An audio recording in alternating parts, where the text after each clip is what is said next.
It might mess with your head a little, but I have to tell you something right away.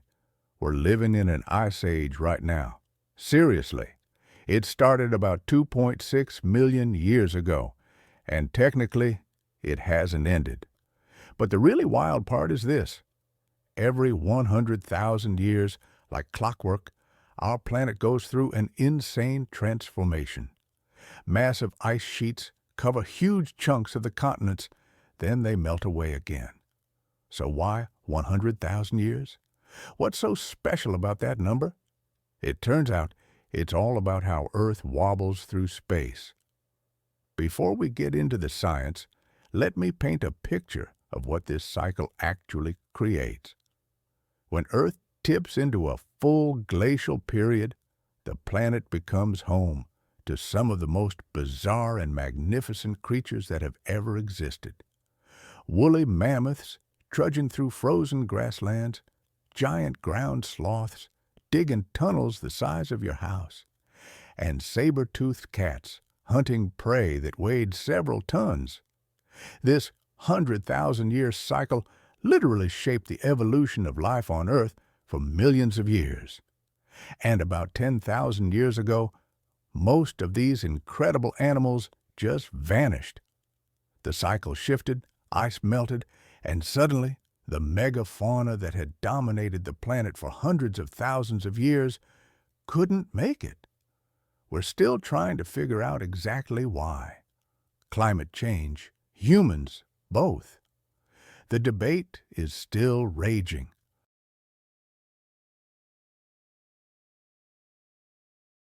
So I want to break down this 100,000-year cycle, how it works, why it happens, what kind of world it creates during the cold phases, and what happens when it shifts back to warm. We're going to meet the creatures that thrived in Ice Age conditions, learn how humans survived and adapted, and understand why it all came crashing down so recently. And in the end, we'll talk about where we are in the cycle right now and what that means for our future. Let's start with the basics. An ice age isn't just a cold period. It's an extended chunk of time, we're talking millions of years, where Earth's temperature drops enough that massive ice sheets and glaciers take over large portions of the planet's surface. And as I mentioned, we're currently in one, the Pleistocene Ice Age, which kicked off about 2.6 million years ago and technically hasn't ended yet. Now, within any ice age, you get fluctuations. There are glacial periods where it's really frozen and interglacial periods where it warms up. We're in an interglacial period right now and have been for about 11,700 years. So when people say the Ice Age, they usually mean the last glacial period, which lasted from about 115,000 years ago to 11,100 years ago. That's when the ice sheets were at their biggest and the megafauna were running the show. During that last glacial period, the temperature was only about 6 degrees Celsius colder than today on average. 6 degrees doesn't sound like much, right? But we're not talking about 6 degrees in one spot.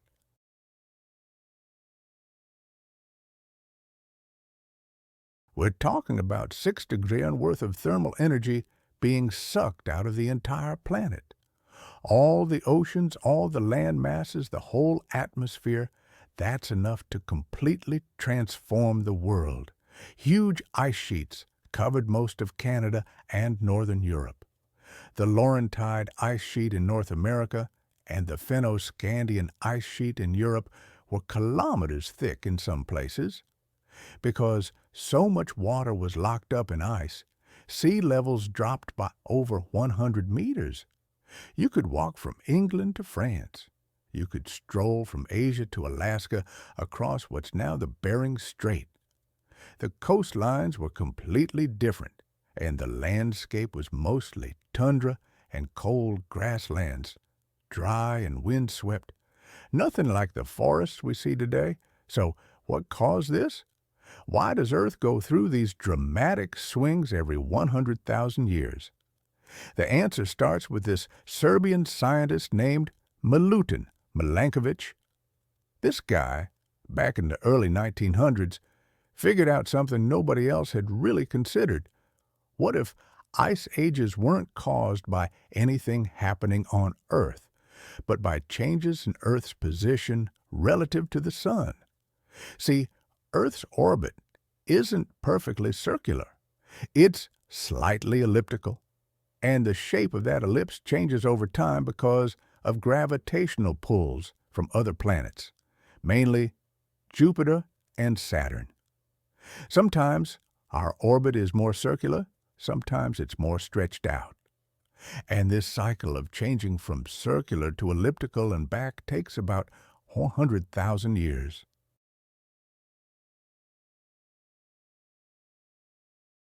That's the first Milankovitch cycle, called eccentricity. When Earth's orbit is highly elliptical, the distance between Earth and the Sun varies more dramatically throughout the year. This affects how much solar radiation hits different parts of the planet at different times. And here's the crucial part. It's not about how much total sunlight Earth gets. It's about where and when that sunlight hits. Northern Hemisphere summers are the key, because that's where most of the land is. If Northern Hemisphere summers are cool enough that winter snow doesn't fully melt, the snow sticks around, year after year, it piles up. Eventually, you've got ice sheets forming, and once ice sheets start growing, they reflect more sunlight back into space, which cools things down even more, which allows more ice to form. It's a runaway feedback loop. But eccentricity isn't the only cycle. There's also obliquity, which is the tilt of Earth's axis. The more tilted Earth is, the more extreme the seasons. This tilt varies on a roughly 41,000-year cycle.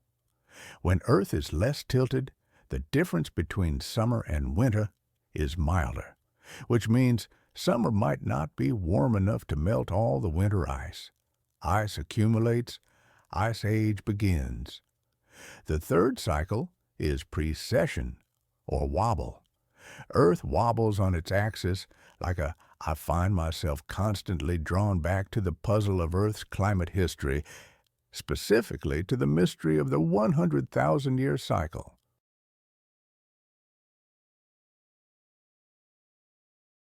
For the past million years, our planet has been locked in a rhythm.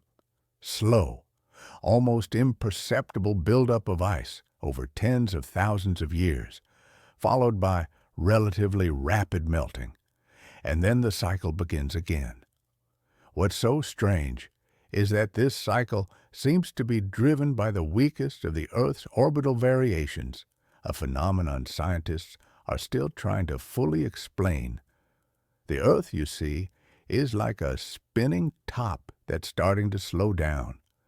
This wobble changes which hemisphere tilted toward the Sun during different parts of our orbit. It's a cycle that plays out over 26,000 years and affects the contrast between seasons. Right now, the Northern Hemisphere experiences winter, when Earth is closest to the Sun, which makes our winters milder than they could be. But this flips during other parts of the cycle, and winters become much colder. When you combine all three of these cycles, eccentricity, obliquity, and precession, they work together to control Earth's long-term climate. The eccentricity cycle, which occurs every 100,000 years, is actually the weakest of the three in terms of how much it changes incoming solar radiation. The other two cycles should matter more. But when scientists started drilling cores out of ocean sediments and ice sheets to reconstruct past climate, they found that the dominant pattern is 100,000 years. This weak cycle somehow dominates the whole system. It's called the 100,000-year problem, and scientists are still trying to fully explain it.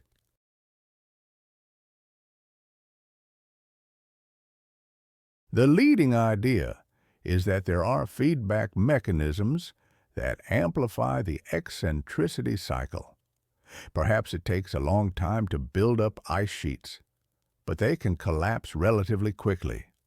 So the system spends most of its time slowly building ice during the cool phases of the cycle, then rapidly melts when conditions shift to warming. This asymmetry could explain why the 100,000-year pattern shows up so strongly. During the cold phases of these cycles, the world became a stage for some of the most incredible animals ever to walk the planet, the megafauna. And the word mega is no exaggeration. Some of these creatures weighed 4,500 kilos or more. There are theories about why everything got so big during ice ages. One idea is Bergmann's rule, which states that in cold climates, mammals tend to be larger because a bigger body has a lower surface area to volume ratio. Less surface area relative to volume means less heat loss, so bigger bodies stay warm more efficiently in the cold. That's why polar bears are bigger than other bear species and why Ice Age mammals tended toward the gigantic. But size alone doesn't tell the whole story. These animals had incredible adaptations for surviving in a frozen world. And the most famous one, the poster child of the Ice Age, is the woolly mammoth. Woolly mammoths weren't actually as huge as you might think. They were about the same size as modern elephants, maybe a bit shorter, but they were built completely differently.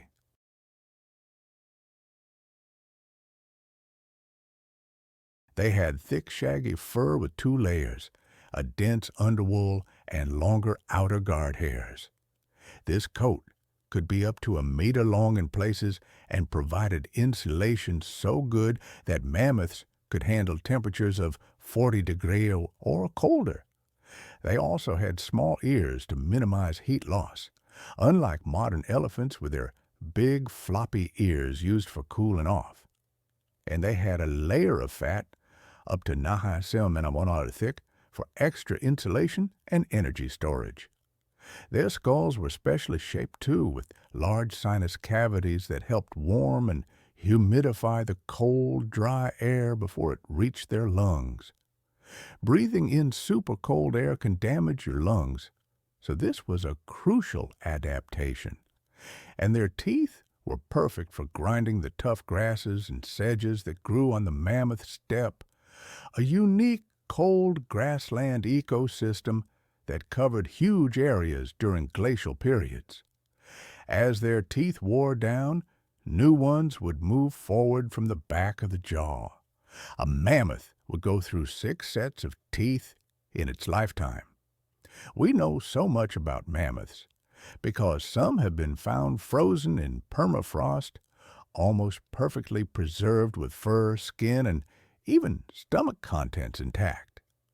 Scientists have studied what they ate, extracted their DNA, and found that they had special hemoglobin variants that worked better in the cold, allowing their blood to deliver oxygen more efficiently in freezing temperatures. These animals were fine-tuned for Ice Age conditions, but mammoths weren't alone.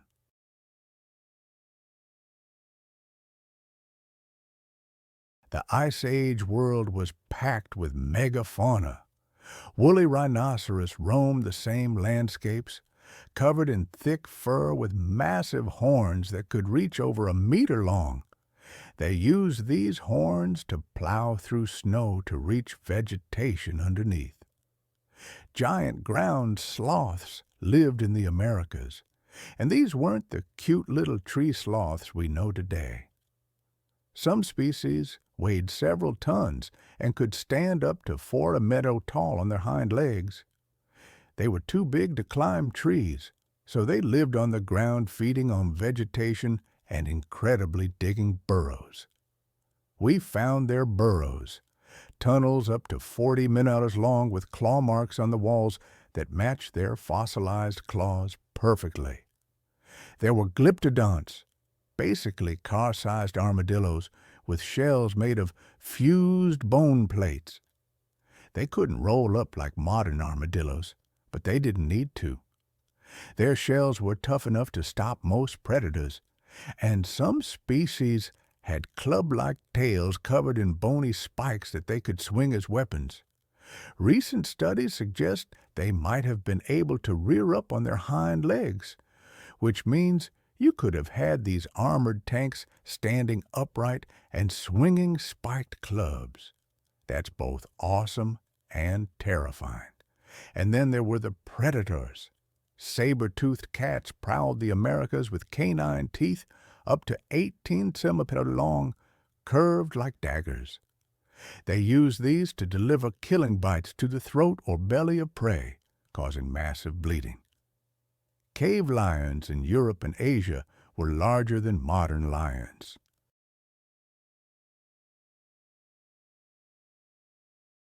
Giant, short-faced bears in North America might have been the largest mammalian land predators ever, standing over 3 meters tall on their hind legs. Dire wolves hunted in packs and had more powerful jaws. I've always been drawn to the idea of a world transformed, a planet gripped by ice. Imagine ice sheets covering all of Canada, reaching down into the northern United States, in some places 3 kilometers thick. That's like stacking the Burj Khalifa, the world's tallest building, on top of itself more than 3 times, except it's not steel and glass. It's solid ice. For hundreds of thousands of years, this cycle repeated. Ice sheets grew, supporting a unique ecosystem of giant creatures, then melted. Forests expanded only for the cycle to begin again. But about 11,700 years ago, something shifted. The ice melted as before, but this time the megafauna didn't survive. We're still piecing together why this ancient rhythm faltered. Was the warming too rapid? Or had humans, evolving and spreading across these cycles, finally developed the means to hunt these giants to extinction? Or was it a combination? Let's journey back to the last glacial maximum, roughly 20,000 years ago, the peak of the 100,000-year cycle. The world was unrecognizable. The weight of all that ice was so enormous that it actually pressed down on the Earth's crust beneath it, deforming the solid rock.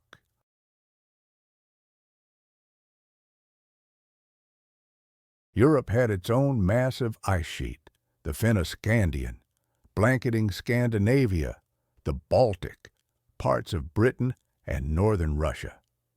Between these 2 ice sheets, you're looking at maybe 15 million cubic kilometers of ice sitting on land. If you took all that ice and spread it evenly over the entire land surface of Earth, it would be about 100 meters deep everywhere.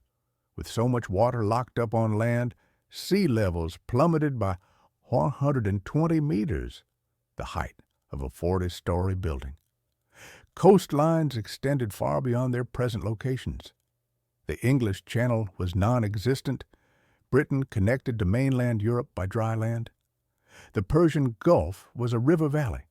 Indonesia, now a scattering of islands, was a single landmass linked to Asia. Australia, New Guinea, and Tasmania formed one giant continent. And between Alaska and Siberia, where the Bering Strait lies today, stretched a vast grassy plain called Beringia. It wasn't just the coastlines that changed. The climate was utterly different. It wasn't merely colder, but drastically drier. With so much water trapped in ice and colder ocean temperatures reducing evaporation, the atmosphere held less moisture. Deserts expanded, rainforests shrank. The Amazon basin was likely a mix of grassland and scattered trees. The Sahara grew even larger. Much of the world was covered in tundra or steppe, cold, dry grasslands with few trees. The ice sheets acted as colossal refrigerators, generating cold, dense air that flowed off in powerful winds.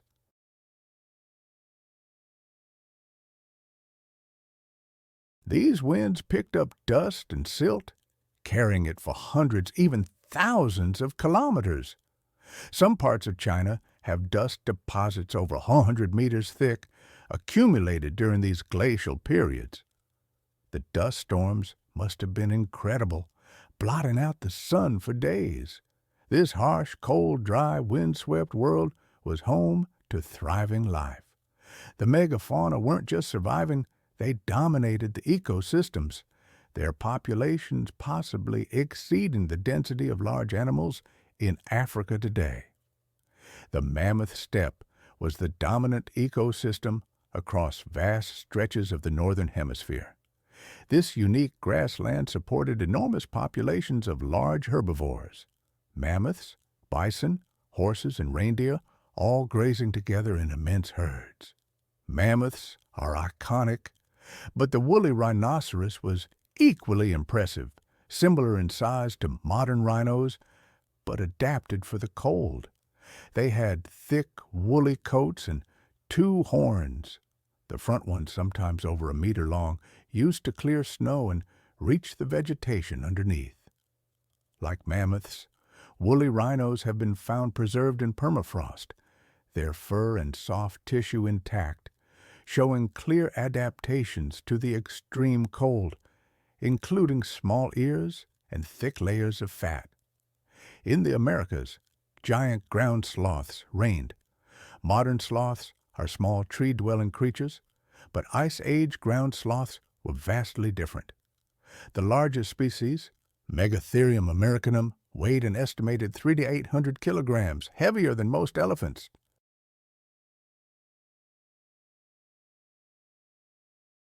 They could stand on their hind legs, reaching heights of 4 meters or more. These elephant-sized sloths lived on the ground, feeding on vegetation, and interestingly, we found their burrows, actual tunnels dug into hillsides, some 40 meters long and nearly 2 meters wide. I find myself often thinking about the ground sloths. Imagine encountering one, a multi-ton animal emerging from an underground tunnel. It sounds like something made up, but it's real. The ceilings and walls of some of these burrows still bear the claw marks, perfectly matching those of ground sloths. Scientists believe they dug these burrows either to escape extreme temperatures or to hide from predators. Then there were the glyptodons, another bizarre group, relatives of modern armadillos, but scaled up to ridiculous proportions. They weighed up to 2 tons and walked on elephant-sized legs. Their bodies were protected by shells made of hundreds of bony plates fused together, much like a turtle, but far larger and heavier. These shells could be over 1.5 meters long, tough enough to stop almost any predator. Some glyptodon species even had tails covered in bony rings with spikes on the end, basically a medieval mace attached to their body. Biomechanical studies suggest they could rear up on their hind legs, meaning these armored tanks could stand upright and swing their spiked tails as weapons. The diversity of megafauna during the Ice Age is truly staggering.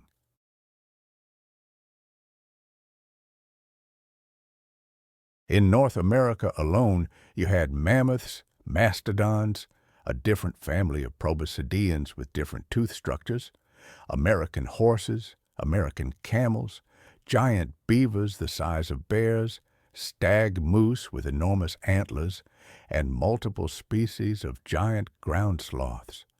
In South America, there were even more ground sloth species, glyptodons, giant armadillos, toxodons, which were kind of like hippo-sized rodent relatives, and macrauchenia, which looked like a weird cross between a camel and a small elephant with a trunk.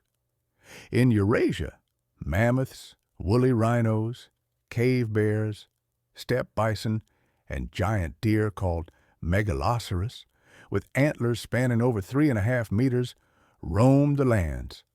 And, of course, there were the predators. Wherever you have large herbivores, you'll find large carnivores hunting them. Saber-toothed cats are probably the most famous Ice Age predator. Smilodon in the Americas had those incredible canine teeth, up to 18 centimeters long and flattened like blades. These weren't for crushing bone or gripping. They were precision killing tools.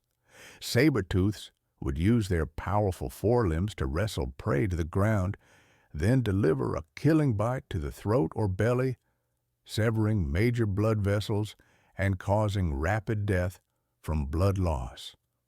The La Brea tar pits in California have preserved thousands of Ice Age animal bones, and saber-tooths are among the most common carnivores found there.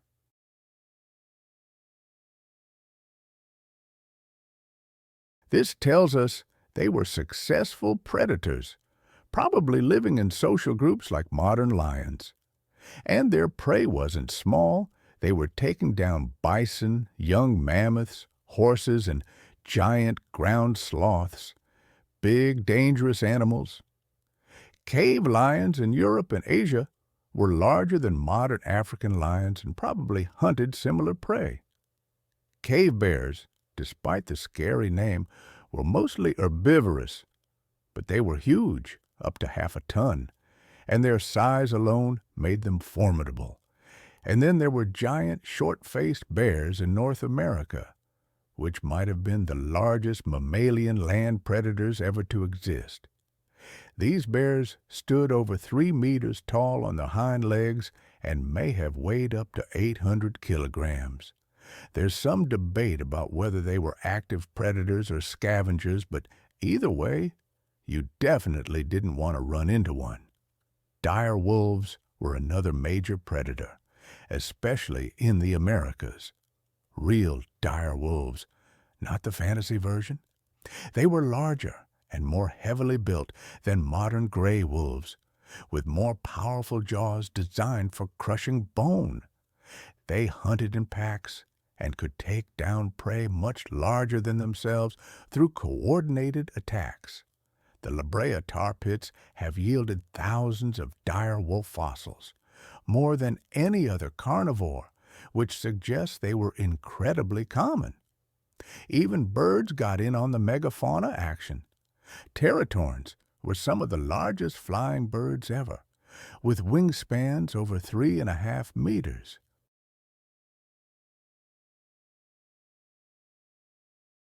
They probably soared on thermals like modern condors, searching for carrion, and there were even larger flightless birds in some regions. The Ice Age world had no shortage of impressive and terrifying predators. But here's what's really fascinating. All of these animals, from the smallest ground squirrels to the largest mammoths, were part of functioning ecosystems. They weren't just wandering around randomly. They had complex relationships with each other and with their environment. Herbivores competed for food and space. Predators hunted herbivores, and scavengers cleaned up the remains. Plants evolved to withstand grazing prey. It was all interconnected, and the megafauna themselves were ecosystem engineers. Mammoths, for example, didn't just eat grass. They knocked down trees, creating and maintaining open grasslands. They distributed nutrients across the landscape through their dung. They created trails and wallows. Their actions shaped the entire ecosystem. When you have animals that weigh several tons moving through an environment, they have a huge impact. Scientists have reconstructed these ancient ecosystems using multiple lines of evidence. Fossil assemblages tell us which animals lived together in the same places. Isotope analysis of bones and teeth tells us what they ate and what the climate was like.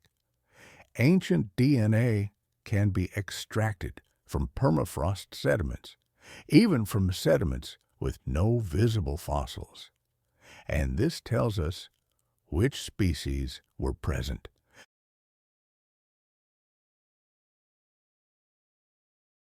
Cave paintings created by humans show what animals looked like and how they behaved. By combining all this evidence, we can paint a pretty detailed picture of Ice Age life. One thing that's become clear is that these ecosystems weren't static. They changed and shifted as the climate fluctuated. Remember, even within a glacial period, there were shorter-term climate variations. Events called Dansgaard-Oeschger oscillations caused rapid warming spikes lasting decades to centuries, then rapid cooling again. The Ice Age wasn't just a long, frozen moment. It was a dynamic period with constant temperature swings that reshaped the world.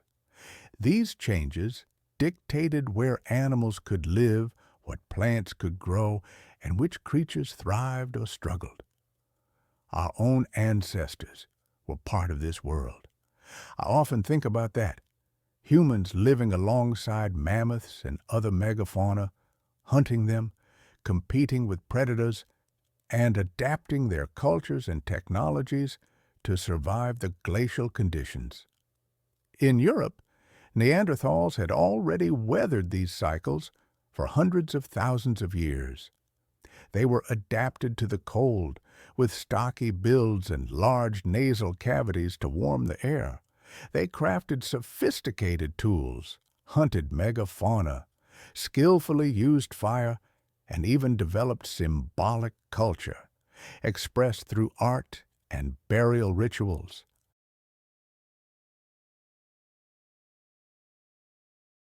Then, around 45,000 years ago, modern humans, Homo sapiens, arrived in Europe, bringing with them new technologies, more complex social structures, and wider trade networks. For thousands of years, we overlapped with the Neanderthals, sharing the landscape and the megafauna.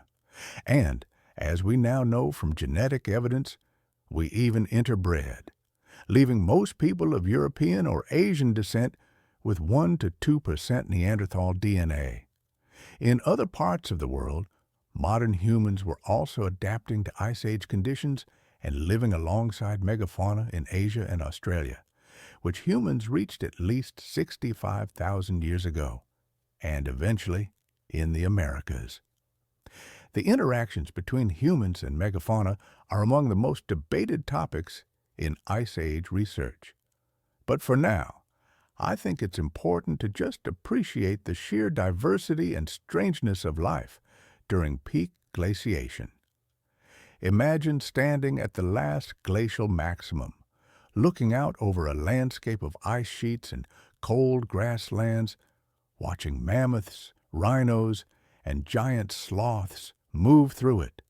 You'd be witnessing something that will probably never exist again. These ecosystems are gone now. The megafauna are extinct. The mammoth steppe has vanished, replaced by forests and tundra. It's a lost world. But that world was the creation of the 100,000-year cycle. The cold phase of the cycle created the conditions, and life adapted to fill every available niche.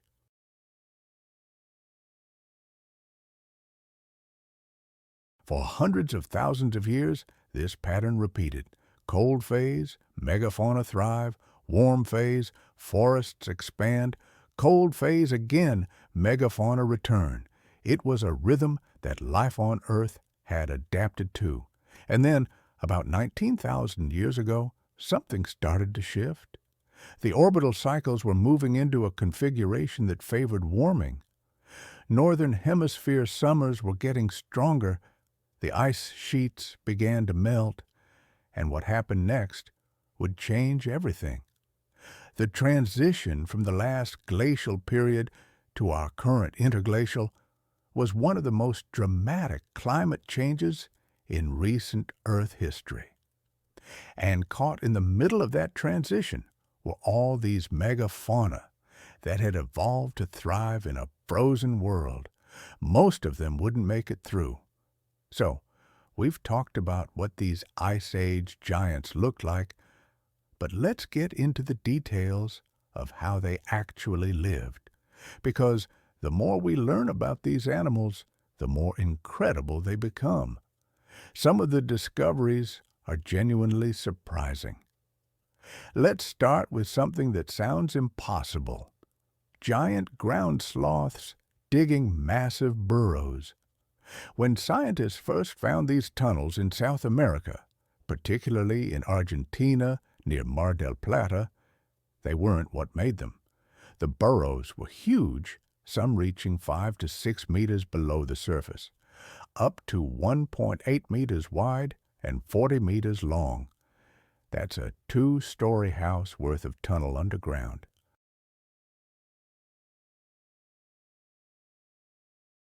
Multiple mammal species were considered as possible diggers, but the evidence kept pointing to ground sloths, specifically species like Glossotherium and Celidotherium.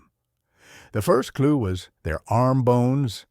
Ground sloth forelimbs were designed in a shovel-like structure with unusually long second and third fingers, perfect for digging.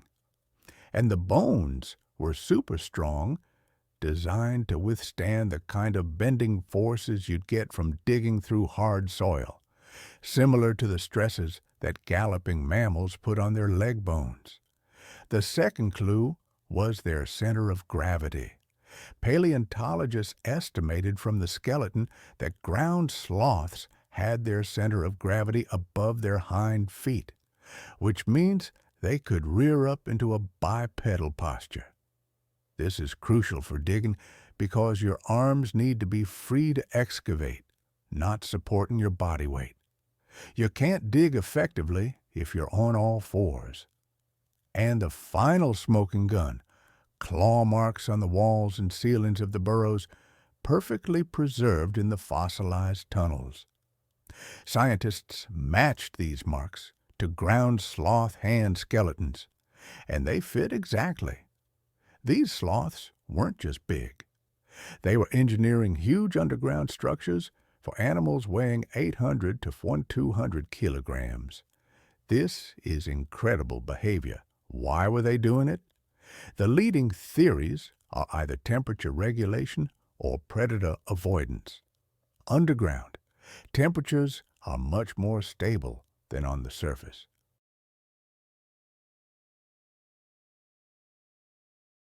If you're trying to escape extreme heat or cold, a burrow makes sense. Or maybe they were hiding from predators like saber-toothed cats or giant short-faced bears. When you're big but not fast, going underground where predators can't easily follow you is a smart strategy. Either way, it shows these animals were way more behaviorally complex than we might expect from something called a giant sloth. Here's another fascinating discovery about ground sloths. In Ecuador, at a site called Tanque Loma, paleontologists found the remains of at least 22 Eremotherium sloths of various ages, all in the same location. They likely died during a drought, getting trapped in a shrinking watering hole.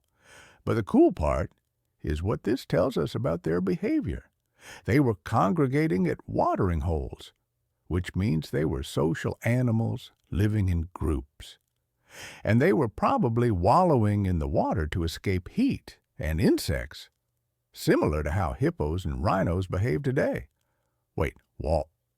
It amazes me to think that even during an ice age, not every place was frozen solid. Tropical and subtropical regions still experienced warm seasons. It was cooler and drier than now, yes, but the equatorial areas weren't buried under ice sheets. And it strikes me that animals living in those regions still had to deal with heat during the hottest times of the year. Ground sloths in South America, for instance, used the same strategies that large African mammals use today.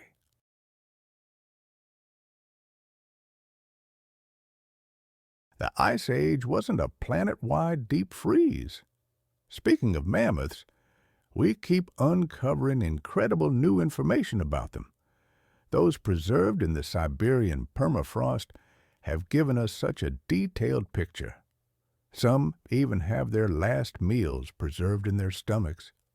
When scientists examined this material, they found grasses, sedges, herbs, flowers, and mosses.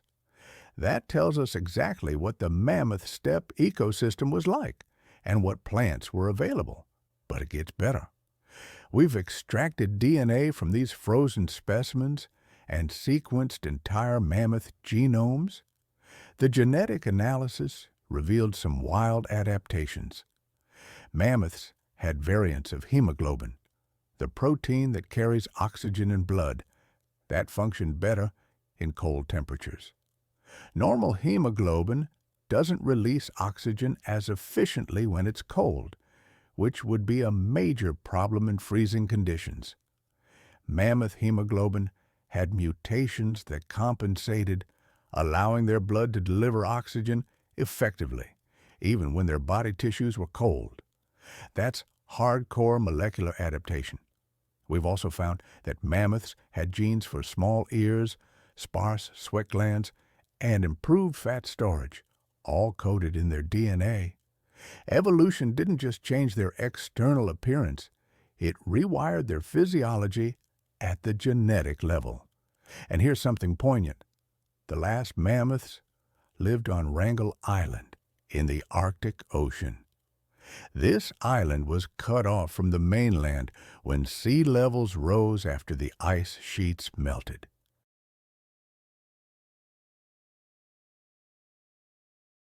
A population of around 500 to 1,000 mammoths survived there in isolation until about 4,000 years ago. That's after the pyramids of Giza were built. During the Bronze Age, mammoths and ancient civilizations overlapped in time. The last of these giants were still walking around on a remote Arctic island, while humans in Egypt were building monuments and developing writing. Then they went extinct, probably due to a combination of inbreeding, habitat degradation on their small island, and possibly climate change or the arrival of humans. The end of an evolutionary line that had lasted for millions of years. Woolly rhinoceroses are another species we know a lot about from frozen specimens. Like mammoths, they had thick woolly coats and were built for the cold. But their behavior was probably different, based on their tooth wear and the isotopes in their bones. Scientists think woolly rhinos were more selective feeders than mammoths. Mammoths were bulk grazers, eating whatever vegetation was available, while woolly rhinos seemed pickier, probably using their horns to dig through snow to find specific plants they preferred. The giant deer, Megaloceros, had antlers that were absolutely insane.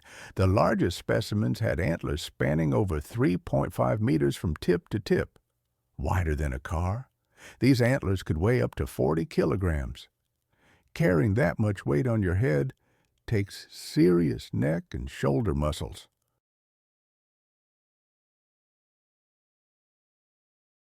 Scientists think these massive antlers were primarily for display and competition between males, similar to how modern deer use their antlers. During mating season, males would show off their antlers to females and use them in battles with rival males. The bigger your antlers, the more impressive you looked, but those antlers came with a cost.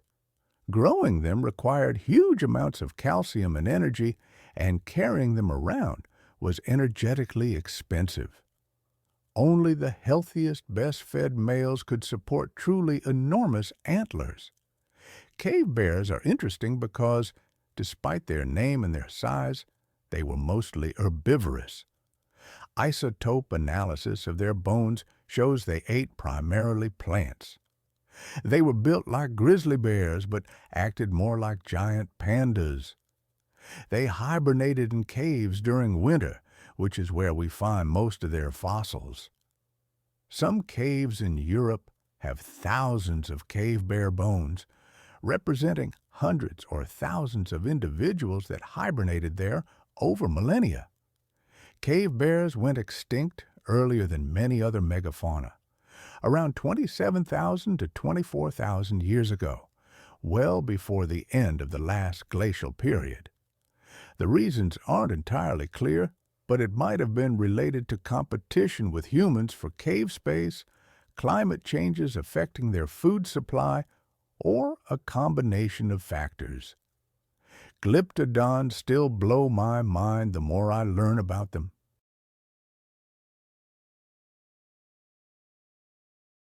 Recent studies of their skeletal structure and muscle attachment points suggest they were capable of some surprising behaviors. They might have been able to rear up, but they also show adaptations for powerful digging, similar to what we see in modern armadillos, but scaled up massively. These armored giants might have dug burrows like their ground sloth contemporaries. Imagine tunnels big enough for a Volkswagen Beetle to drive through, created by armored animals with spiky tails. The Ice Age was wild, and the predators of the Ice Age were just as specialized as the herbivores. Saber-toothed cats didn't just have those impressive fangs for show. Biomechanical studies of their skulls show they had relatively weak bite forces compared to modern big cats, but their neck muscles were incredibly powerful. The hunting strategy was probably to use their strong forelimbs to wrestle prey down, then use their neck muscles to drive those saber teeth deep into the prey's throat or belly with precision.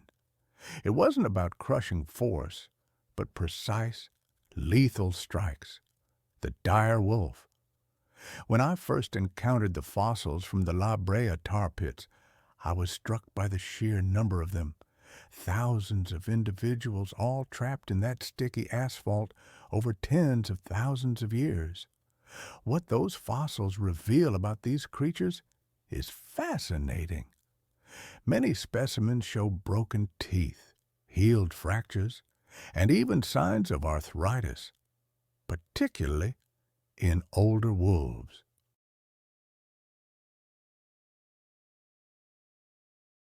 It suggests a complex social structure where the pack cared for its injured and elderly members. A wolf with a broken leg simply couldn't hunt alone, but with the pack's support, it could survive. Giant short-faced bears, on the other hand, remain a bit of a mystery. Were they primarily predators or scavengers? The evidence is mixed, you see. Their long legs suggest an ability to cover vast distances efficiently, perfect for scavenging. Yet, their powerful jaws and teeth were certainly capable of taking down prey. Perhaps they were opportunistic, hunting when they could, scavenging when necessary. And their size, the largest mammalian land predator ever, potentially. I can only imagine the scene. A pack of dire wolves bringing down a bison, only for a giant short-faced bear to appear, chasing them off to claim the prize. One of the most incredible aspects of studying Ice Age ecosystems is the evidence we've found in an unusual place, ancient DNA preserved in sediments. Even without bones or visible fossils, animal DNA can survive in frozen soil. By extracting and identifying this environmental DNA, we've been able to determine which species lived where and when. It's filled in gaps in the fossil record, showing us that Ice Age ecosystems were even more diverse than we initially thought. For instance, we now know that horses roamed areas where we have no horse fossils, all thanks to horse DNA found in the soil.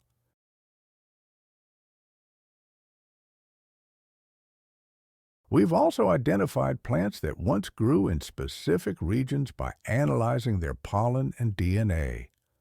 We can even infer the climate by studying the species of plants and insects present. It's like reading an ancient ecological record, written in genetic code. Humans were there, observing and interacting with this megafauna, leaving their own records behind. Cave art, like the paintings in Lascaux and Chauvet Cave, showcases remarkably accurate depictions of Ice Age animals. Mammoths, woolly rhinos, bison, horses, cave lions, all captured in paint. These aren't crude drawings, mind you. These are sophisticated artworks, showing animals in motion, using the natural contours of the cave walls to create three-dimensional effects. The artists clearly dedicated a great deal of time to observing these animals, capturing them with such precision. Some paintings even depict details like fur patterns, seasonal coat changes, and behavioral poses. There's one famous painting of a woolly rhino that perfectly captures its thick fur and the way it held its head. And the mammoths, their characteristic domed heads and long tusks, are unmistakable. These artworks are a direct visual record of what Ice Age megafauna looked like, created by people who saw them alive. Humans also left behind butchered animal bones, bearing the clear marks of stone tools, mammoth bones with spear points embedded within them, campsites with hearths surrounded by the remains of horses, bison, and reindeer.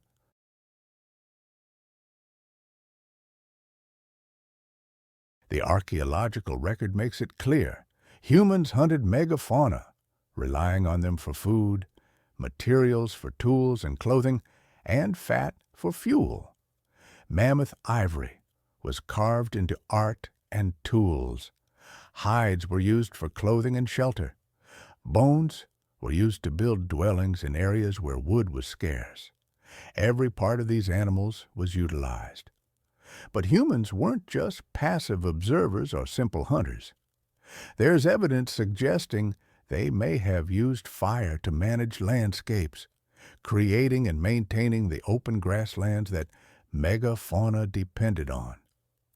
By regularly burning vegetation, humans could prevent forests from encroaching on grasslands, keeping habitats open for the large herbivores they hunted. This kind of ecosystem engineering might have even helped support megafauna populations in some regions. The relationship between humans and megafauna was complex, far more than just predator and prey. The 100,000-year cycle had created this entire world. The cold phases produced these unique ecosystems and drove the evolution of specialized megafauna adapted to frozen conditions. For hundreds of thousands of years, the pattern repeated. Ice sheets advanced, megafauna thrived. Ice sheets retreated, forests expanded. Ice sheets advanced again. Life adapted to this rhythm, but then, around 19,000 years ago, the cycle began shifting toward warming once more, and this time, something was different.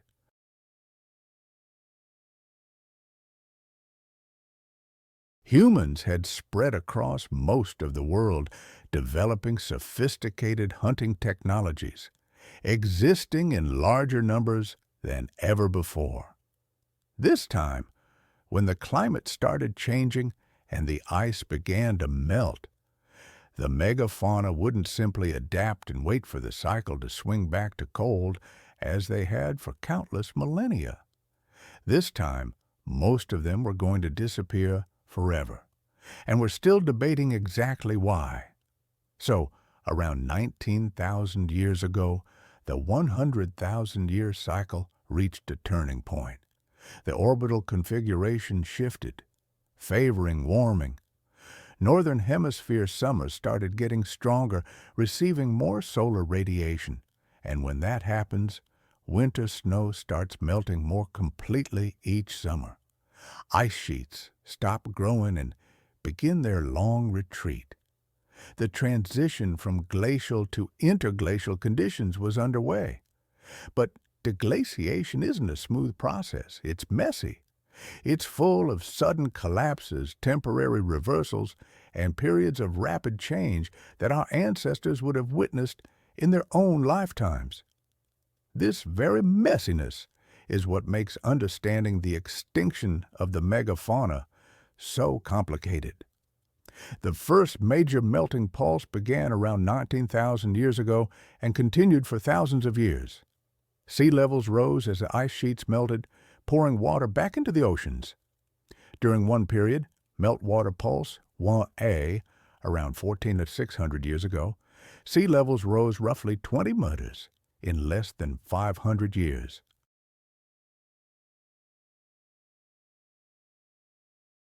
"20 meters might not sound like much, but that's enough to flood vast coastal areas, submerge land bridges, and completely transform coastlines. All that water had to come from somewhere, and it came from collapsing sections of the great ice sheets. The Laurentide ice sheet, that massive dome of ice covering Canada, began breaking apart, and the Fennoscandian ice sheet in Europe did the same. As they melted, they left behind a landscape compressed under kilometers of ice for thousands of years. The land was scraped clean, covered in glacial till, and dotted with lakes formed in depressions carved by ice. It must have been a raw, bare landscape at first, slowly being colonized by plants as the climate warmed. But the warming wasn't steady. There were dramatic interruptions, the most famous being the Younger Dryas event, a wild ride indeed.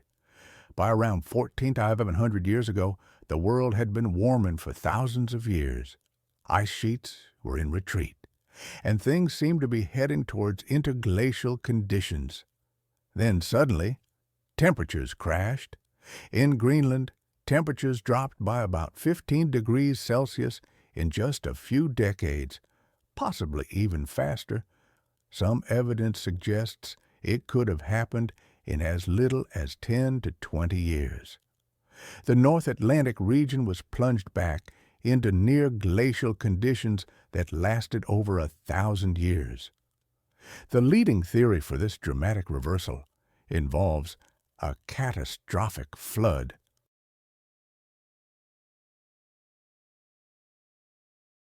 As the Laurentide ice sheet melted, water pooled up behind it, forming enormous glacial lakes. The largest was Glacial Lake Agassiz, bigger than all the modern Great Lakes combined. This lake was dammed by the ice sheet itself, and when that ice dam failed, geological evidence suggests it did multiple times. Stupendous amounts of fresh water flooded into the ocean in a geologically instant time frame. We're talking about enough water to raise global sea levels by several meters, all released in months to years. This massive freshwater dump disrupted ocean circulation in the North Atlantic. There's an ocean circulation pattern called the Atlantic Meridional Overturning Circulation, or AMOI. It's basically a conveyor belt where warm surface water flows north, cools down near Greenland, becomes dense, and sinks, then flows south at depth. This circulation transports enormous amounts of heat from the tropics to the Northern Hemisphere. But fresh water is less dense than salt water. When you dump a huge amount of fresh water into the North Atlantic, it floats on top and prevents the normal sinking of cold, dense water. This can slow down or shut down the AMOC, and when the AMOC stops, the Northern Hemisphere stops receiving that massive heat transport from the tropics. Temperatures crash, and you're back to near glacial conditions. The Younger Dryas had effects far beyond the North Atlantic. Climate patterns shifted across the globe.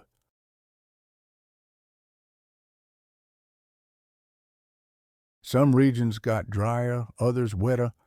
Temperatures changed, and this had huge impacts on ecosystems and the animals living in them. For megafauna already stressed by changing habitats as the climate warmed and forests expanded, the Younger Dryas cold snap might have provided a temporary reprieve, but it also added instability to an already unstable situation. And it had major impacts on human societies, too. In the Middle East, this is right around the time agriculture first developed. Some scientists think the climate stress of the Younger Dryas might have pushed hunter-gatherer groups to start deliberately cultivating plants as a way to end food security when wild resources became unreliable. If that's true, then this climate event, triggered by the 100,000-year cycle transitioning from glacial to interglacial, literally changed the course of human history, setting us on the path to farming, settled civilizations, and everything that followed. But eventually, around 11,700 years ago, the Younger Dryas ended, and it ended just as abruptly as it started. Temperatures spiked upward again. In some regions, temperatures rose by 10 degrees Celsius or more in just a decade or two. That's mind-bogglingly fast for natural climate change. The Amazon Sea kicked back into gear. Heat flooded northward again. Ice sheets resumed their collapse, and this time there was no going back. The transition to full interglacial conditions was complete.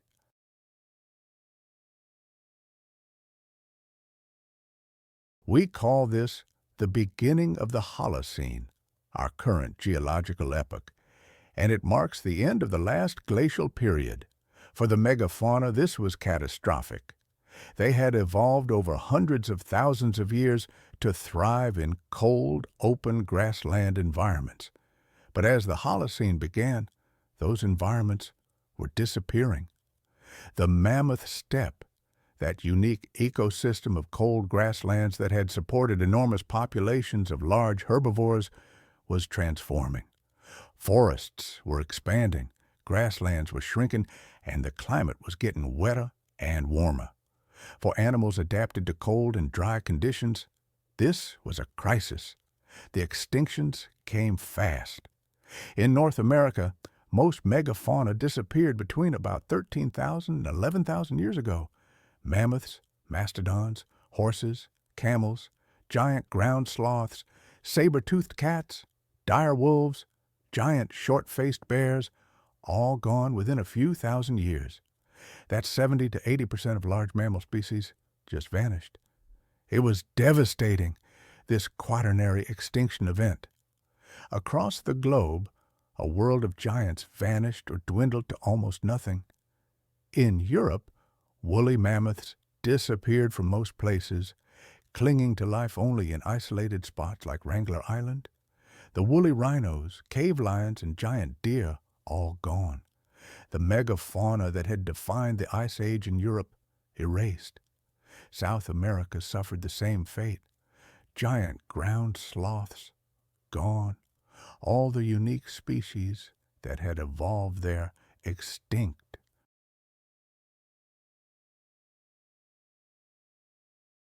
Glyptodonts, native horses and camels, toxodons, macrokinia, giant armadillos, all gone. The extinction swept through the Americas with frightening speed. Australia had already lost most of its megafauna even earlier, between 50 and 40,000 years ago. Giant wombats, enormous kangaroos, massive flightless birds, a marsupial lion, all disappeared. The timing in Australia is especially interesting because it lines up more closely with the arrival of humans than with the last deglaciation. And that adds another piece to the puzzle of what caused these extinctions. What killed them? It's a question debated for decades, and frankly, it's not entirely settled. There are two main schools of thought, the climate change hypothesis and the human hunting hypothesis. The truth, as is so often the case, is likely a combination of both, with their relative importance changing depending on the region and the species. The climate change hypothesis suggests that the rapid warming and the dramatic transformation of ecosystems were simply too much for these animals to handle. The megafauna had evolved for cold, open habitats. When those habitats disappeared in just a few thousand years, they couldn't adapt quickly enough. As forests expanded and grasslands shrank, their populations became fragmented into smaller and smaller pockets of suitable habitat.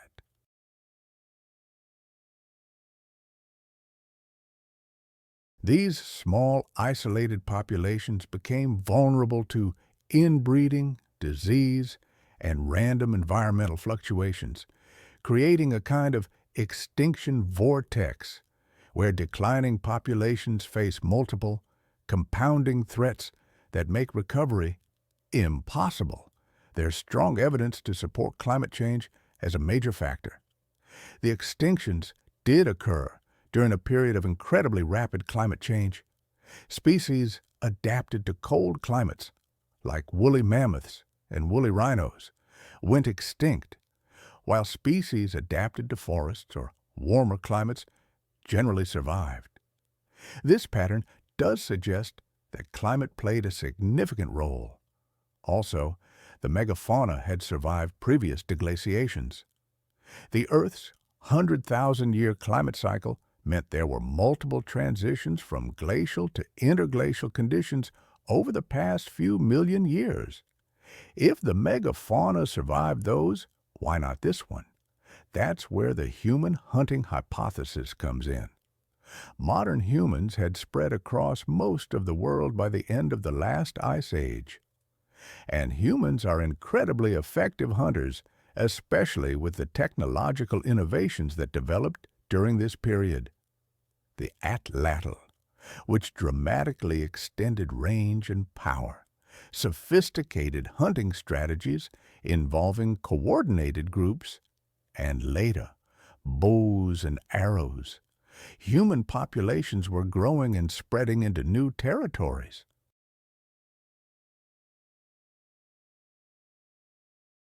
Critically, many of the megafauna had little or no evolutionary experience with human hunters when humans first arrived in the Americas or Australia.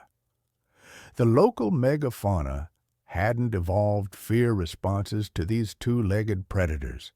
They were, in a sense, naive prey. We see this pattern in modern examples. When humans first reached oceanic islands with no previous human presence, the native birds and mammals often showed no fear and were easily hunted to extinction within decades or centuries. The same might have happened with the Ice Age megafauna. They simply didn't recognize humans as threats until it was too late. And here's the thing about hunting megafauna. You don't need to hunt intensively to drive them extinct. These animals have slow reproductive rates. A female mammoth might have a calf only every 5 years, and mammoths don't reach sexual maturity until they're teens. If you kill even a few individuals per year from a population, especially females of reproductive age, you can drive the population into a decline. Mathematical models show that even very low-intensity hunting, killing just a few % of the population per year, can drive large-bodied animals extinct over centuries to millennia. And we know humans hunted megafauna. We've found butchered mammoth bones at human sites, spear points embedded in mammoth ribs, kill sites where multiple animals were driven off cliffs or into traps, and then butchered, cave paintings showing hunting scenes.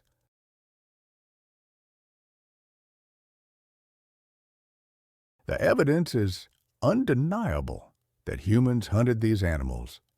The question is whether hunting alone could cause extinctions, or whether it was just the final straw for populations already struggling with climate change. The timing is suspicious in many regions. In North America, the extinctions coincide almost exactly with the expansion of Clovis culture, a group of humans with particularly effective hunting technology.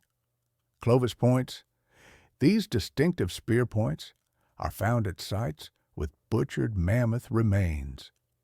Within a few thousand years of Clovis people spreading across North America, the megafauna were gone. That's awfully coincidental timing. A study of the Anzac child, the only known Clovis individual, provides some interesting evidence. This was an 18-month-old child buried about 12,700 years ago in Montana. Scientists analyzed isotopes from the bones to reconstruct the diet of the child's mother. They found that mammoth contributed around 40% of the maternal protein diet, similar to the diet of specialized mammoth predators, like scimitar cats. This suggests Clovis people were heavily targeting mammoths, possibly as specialized mammoth hunters. But we need to be careful not to overinterpret. The Anzac child is one individual. We can't say that all Clovis people had the same diet or hunting focus. The disappearance of the Ice Age giants, it still haunts me. How could species that had survived for hundreds of thousands of years vanish so quickly?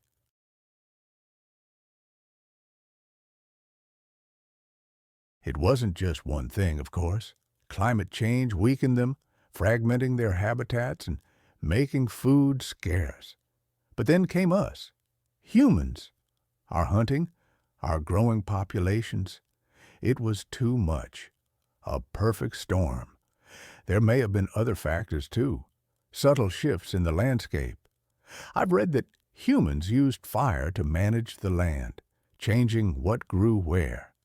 And the loss of the great beasts themselves had a ripple effect.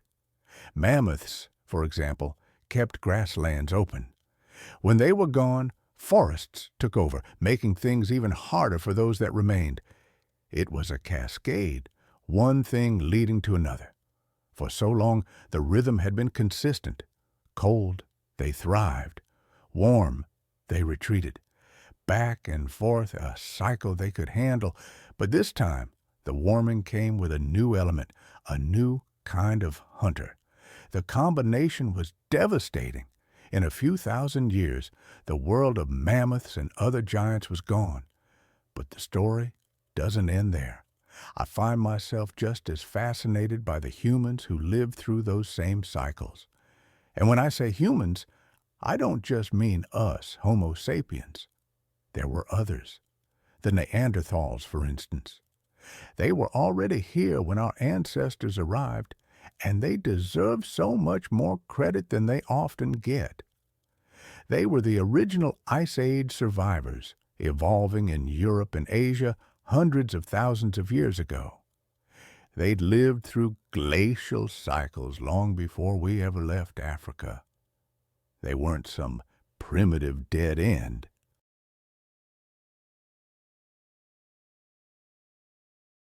They were intelligent, sophisticated, and incredibly well adapted to the cold. Their very bodies were a testament to their resilience. They were short and stocky, built like tanks, with thick, heavy bones. An average male might have been only 106 centimeters tall, but they were incredibly strong. It wasn't random, it was adaptation. Shorter, stockier bodies lose less heat. It's Bergmann's rule in action, the same principle that made mammoths so large. Compact bodies simply retain heat better in cold climates. And their faces, too, were distinctive. They had large noses with wide nasal passages, not for looks, but for survival.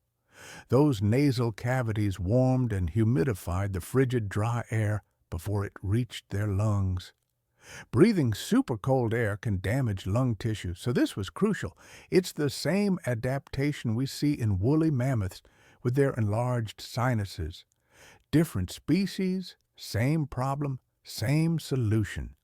Convergent evolution at its finest. But it wasn't just physical. The Neanderthals had a sophisticated culture and technology. They made complex stone tools, using a technique that required planning and mental visualization. They crafted wooden spears, carefully shaped and balanced, with tips hardened by fire. I've read about some of these spears, found preserved in German peat bogs, and they're truly beautiful. And they hunted big, dangerous game.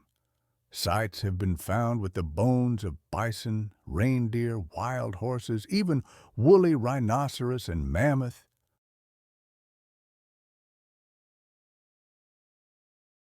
These weren't scavenged carcasses.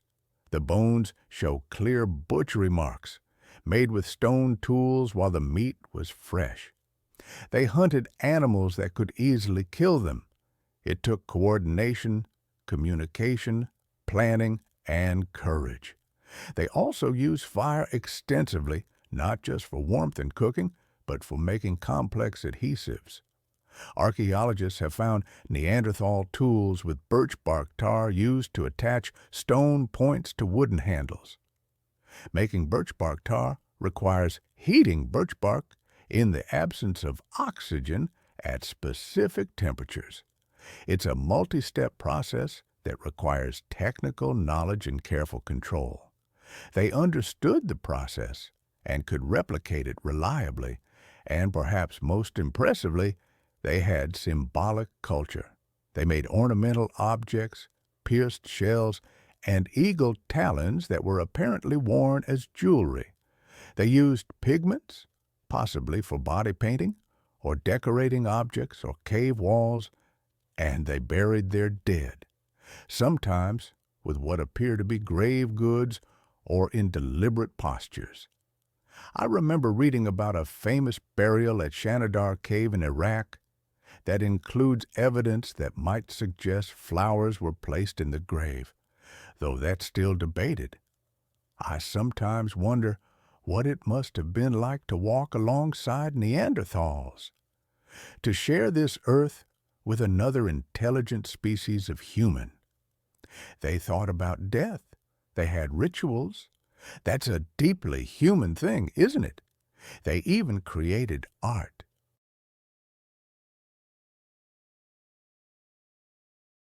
In Spanish caves, there are abstract geometric patterns and hand stencils that date back to when Neanderthals were the sole occupants of the region. These are among the earliest known examples of cave art, pushing back the timeline of symbolic behavior. It wasn't just one isolated group either.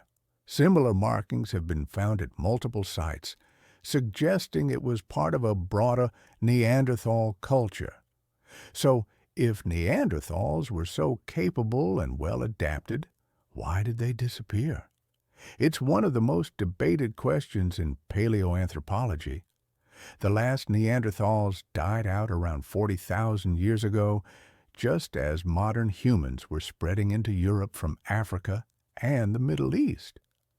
The timing is suspicious, isn't it? We show up, they disappear. Did we outcompete them? Absorb them through interbreeding? Kill them off directly? Or was it something else entirely? The genetic evidence is clear. Neanderthals and modern humans interbred. If you're of European or Asian descent, you probably carry 1 to 2% Neanderthal DNA. It might not sound like much, but it proves our ancestors and Neanderthals were having children together, and those children survived and had their own children. Some Neanderthal genes are still with us today, including variants that affect immune function, skin and hair traits, and even susceptibility to certain diseases. So, at some level, Neanderthals didn't completely go extinct. They were absorbed into the modern human gene pool.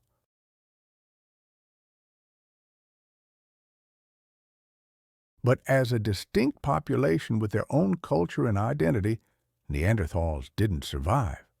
Why? One major factor was probably demographics. Modern human populations seem to have been larger and more widespread. When two populations are competing for the same resources, the one with more individuals usually wins through sheer numbers. Even if individual Neanderthals were just as capable as individual modern humans, if they were outnumbered, they'd eventually be swamped by the larger population. Modern humans also seem to have had some technological advantages. While Neanderthals made excellent tools, modern humans developed more diverse and specialized toolkits. They made fine bone needles for sewing fitted clothing, which provides better insulation than just wrapping hides around yourself. They made fishing equipment like hooks and harpoons, expanding their food sources. They created more prolific art and ornaments, possibly indicating more complex social structures or better communication systems. And modern humans had wider trade networks. We find materials at modern human sites that came from hundreds of kilometers away, showing they were exchanging goods over large distances. Neanderthal trade networks were more localized. Trade isn't just about stuff. It's about information exchange and social connections. Wider networks mean more people sharing ideas and innovations, which accelerates cultural evolution and adaptation.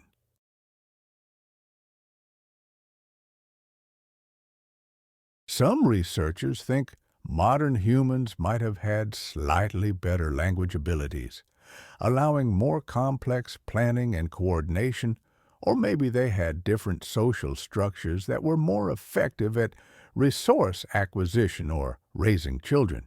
These are subtle differences that wouldn't show up obviously in archaeological remains, but over generations they could compound into significant advantages. Climate might have played a role too. The late Ice Age was incredibly unstable climatically, with rapid swings between cold and warm. Maybe Neanderthals, who were specialized for cold, stable conditions, struggled more with rapid climate fluctuations. Modern humans coming from Africa, which had its own climate variability, might have been more adaptable to changing conditions. But this is speculative. We don't really know. What's clear is that by 40,000 years ago, Neanderthals were gone, and modern humans were the only human species left in Europe. And modern humans were spreading everywhere, adapting to every environment Earth had to offer.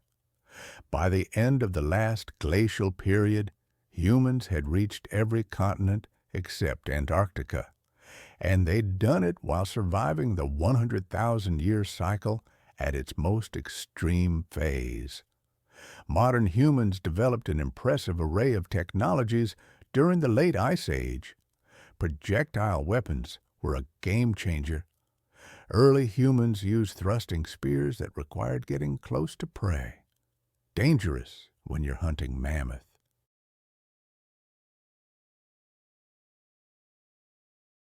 Then they invented the atlatl, a spear thrower that acts as a lever arm to dramatically increase throwing range and power. Suddenly, you could attack from tens of meters away, much safer. Later, probably between 20 and 30,000 years ago, in some regions, humans invented the bow and arrow. This was huge. Arrows are faster and more accurate than atlatl darts. You can carry more ammunition. You can hunt smaller, faster animals more effectively. The bow might be one of the most important technological innovations in human history. It fundamentally changed how humans could acquire food and defend themselves. Hunting strategies became more sophisticated, too. There's evidence of drive hunting where groups would herd animals toward cliffs or into constructed traps, sites with hundreds of bison or horses that were driven off cliffs and butchered. This requires serious coordination among large groups of people. You need scouts, drivers, people positioned at the cliff to finish off injured animals, butchers, all working together with precise timing. It's complex social behavior that requires communication and planning. Fishing also became important. Humans developed harpoons, fish hooks made from bone, nets, and we opened up aquatic resources as Ice Age humans weren't just struggling to survive. That's what I find so striking. They possessed rich inner lives, symbolic thinking, spiritual beliefs, and complex cultural traditions.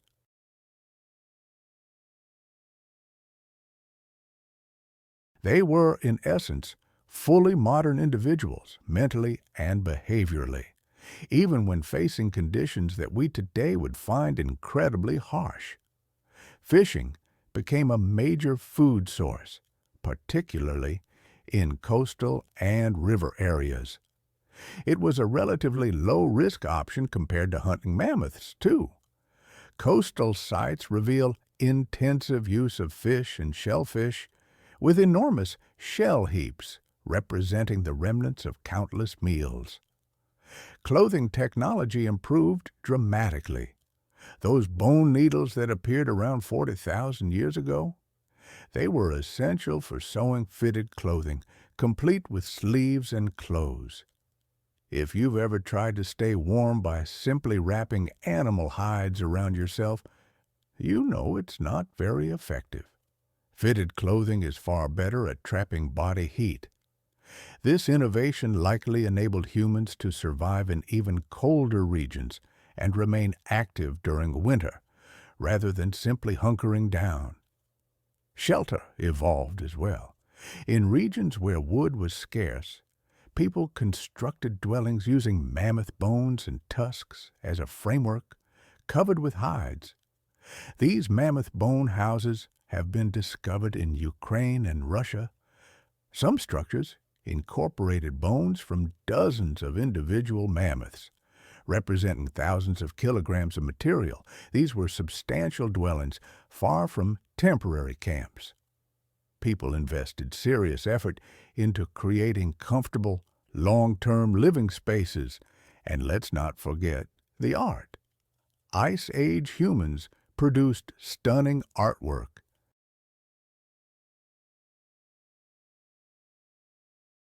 Cave paintings like those at Lascaux and Chauvet in France are deservedly famous.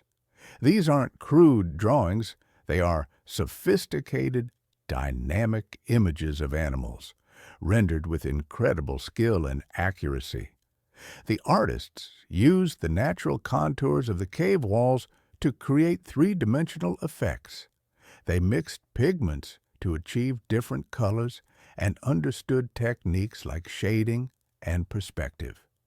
Some paintings even depict animals in motion, running or fighting, capturing movement within a static image. But it wasn't just cave paintings. People carved figurines from ivory, bone, and stone. The Venus figurines, stylized female forms found across Europe, date to this period. Some feature elaborate details like hairstyles or clothing carved into them. People also made musical instruments, such as flutes carved from bird bones or mammoth ivory. They created elaborate burials with grave goods, including thousands of ivory beads sewn onto clothing. One burial of children at Sunir in Russia included so many beads that researchers estimated it would have taken thousands of hours to produce them. These people clearly valued symbolic expression enough to invest enormous time and effort into it. Why did humans create art? Probably for many reasons.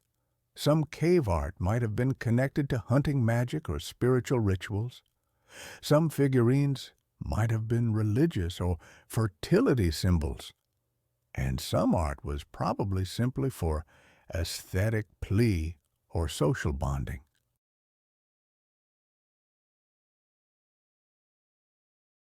Human populations during the Ice Age weren't large by today's standards. Estimates suggest perhaps just a few million people worldwide. But those people had spread across most habitable regions. They had reached Australia by at least 65,000 years ago, crossing significant water gaps even during periods of low sea levels. They had spread throughout Asia and Europe, and critically, they had made it to the Americas. The peopling of the Americas is a particularly fascinating chapter.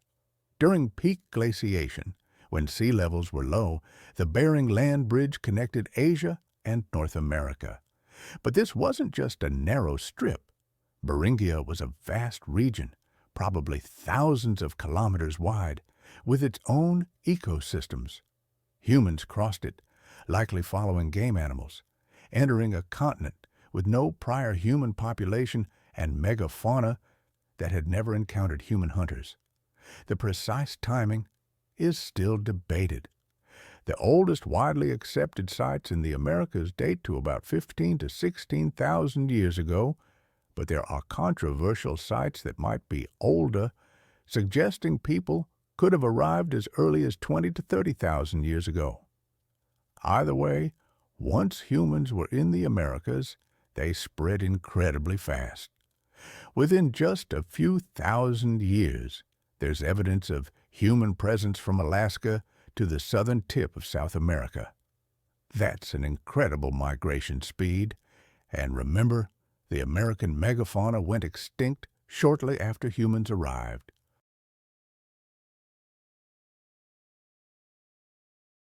Mammoths, mastodons, giant ground sloths, horses, camels, all gone within a few thousand years of human appearance. The timing strongly suggests that humans played a major role in this extinction event. The Clovis people, with their distinctive spear points and apparent focus on hunting mammoths, have been particularly implicated. But it's a complex picture. The climate was changing rapidly at the same time, so it was probably a combination of both factors at work. By the time the Holocene began 11,700 years ago, humans were the dominant large animal on multiple continents. We had outlasted Neanderthals and other human species. We had survived the wild climate swings of deglaciation. We had adapted to every environment from tropical rainforests to Arctic tundra, and we had developed incredibly diverse cultures and technologies. Despite being one species genetically, humans displayed a cultural diversity that no other species has ever matched. This set the stage for what came next, the development of agriculture and the rise of civilization. But that's a different chapter in the story. The key point is that the Ice Age and its 100,000-year cycle was the crucible that forged modern human behavior. The technological innovations, the social structures, the symbolic thinking, all developed or were refined during the harsh conditions of glacial cycles. We are, in a very real sense, products of the Ice Age. Our success as a species was built on adaptations to a frozen world.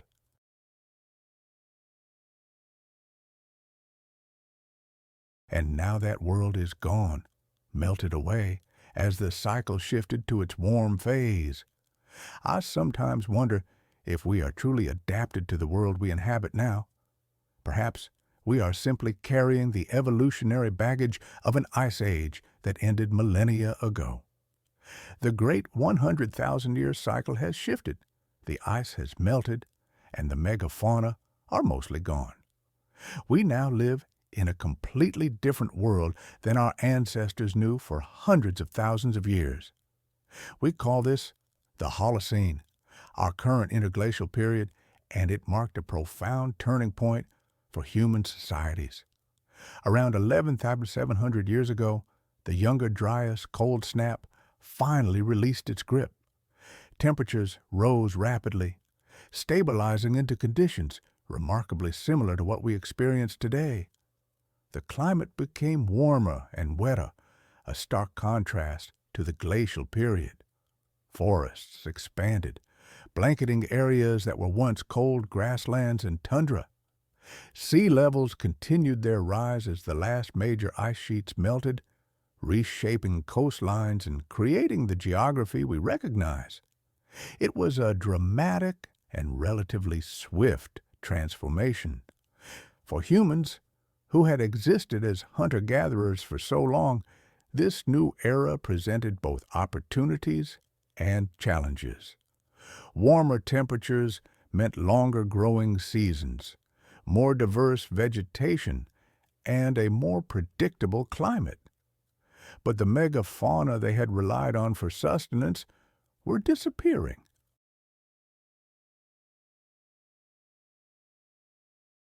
The massive herds of mammoths, bison, and horses, once reliable food sources, were dwindling or going extinct. Humans had to adapt their strategies quickly or face dire consequences. In some regions, people turned to the ocean, heavily relying on fishing and gathering shellfish. Coastal sites from this period reveal enormous shell middens and fish bone deposits, testament to the ocean's stability and productivity. In other regions, communities focused on smaller game like deer, rabbits, and birds, supplementing their diet with gathered nuts, seeds, roots, and berries. This required different hunting techniques than megafauna hunting. You can't drive deer off cliffs. Different tools and strategies were needed, but in a few special regions, something revolutionary occurred. People began deliberately planting and cultivating wild plants. This was the dawn of agriculture, and it would forever change human society. The earliest clear evidence of agriculture appears in the Fertile Crescent of the Middle East, around 11 to 10,000 years ago. People began cultivating wheat and barley, domesticating sheep and goats. In China, rice and millet cultivation began around 9,000 years ago. In Mesoamerica, maize was domesticated around the same time. It's remarkable that in multiple regions, independently, within just a few thousand years of each other, humans invented farming. Why did agriculture develop when it did? It's a question that has been debated for ages.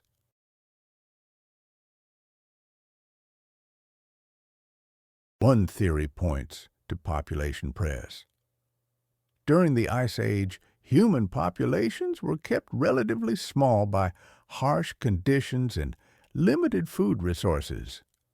But as the Holocene began and conditions improved, populations may have grown to the point where hunting and gathering could no longer support everyone. Agriculture, producing more calories per unit of land, could support higher population densities. If your population outgrows your hunting territory, you either starve, migrate, or innovate. Some groups chose innovation. Another theory emphasizes climate stability.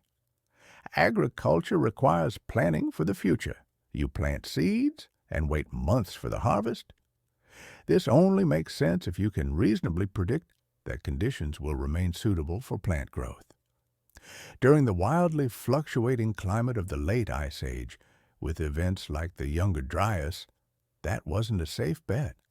But during the Holocene, climate became more stable and predictable. You could plant in spring and be reasonably confident summer would come and your crops would mature.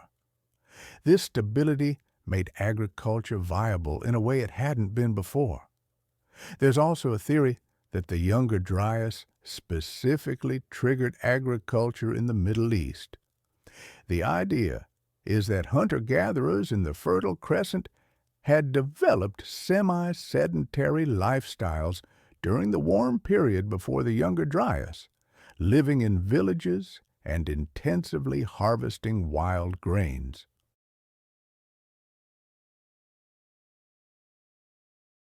Then the Younger Dryas hit, and those wild grains became less productive. To maintain their lifestyles and avoid starvation, people started actively cultivating the grains, selecting for varieties that produced more food. When the Younger Dryas ended, they were already farming and simply continued. Whatever the initial trigger, agriculture spread rapidly once it began, bringing with it a massive package of changes to human society. You can't be nomadic and farm effectively. You need to stay in one place to tend crops and protect them from animals and thieves. So agriculture led to permanent settlements, villages that grew into towns and eventually cities. These settlements required new forms of social organization. Who controls the land? How do you store surplus food? How do you defend your settlement? How do you resolve disputes? Agriculture also changed human diets dramatically, and not always for the better. Hunter-gatherers typically had diverse diets with lots of protein and varied nutrients from many plant and animal sources. Early farmers ate mostly carbohydrates from a few grain crops, supplemented with whatever else they could grow or gather. Skeletons from early agricultural societies show signs of nutritional stress compared to hunter-gatherers. More cavities from all the starchy foods, shorter average stature, diseases associated with dietary deficiencies. Agriculture allowed population growth, but individual health often declined.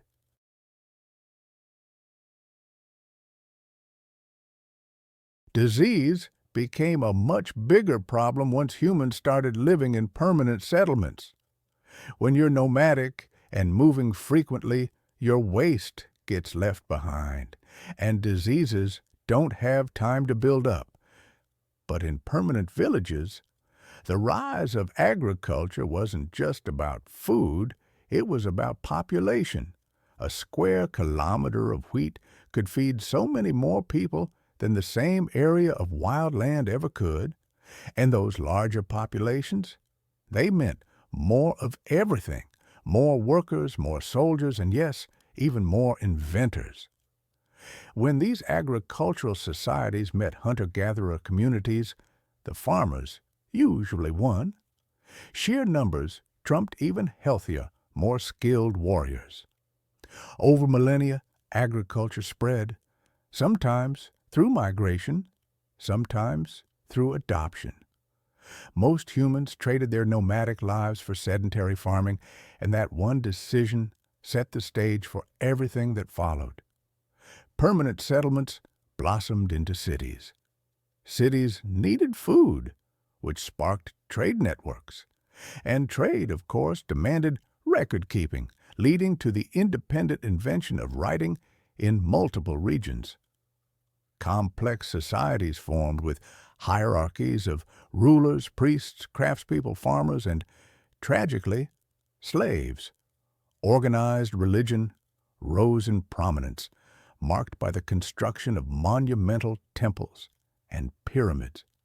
Specialization became the norm, with individuals dedicating themselves to pottery, metalworking, administration, instead of just food production.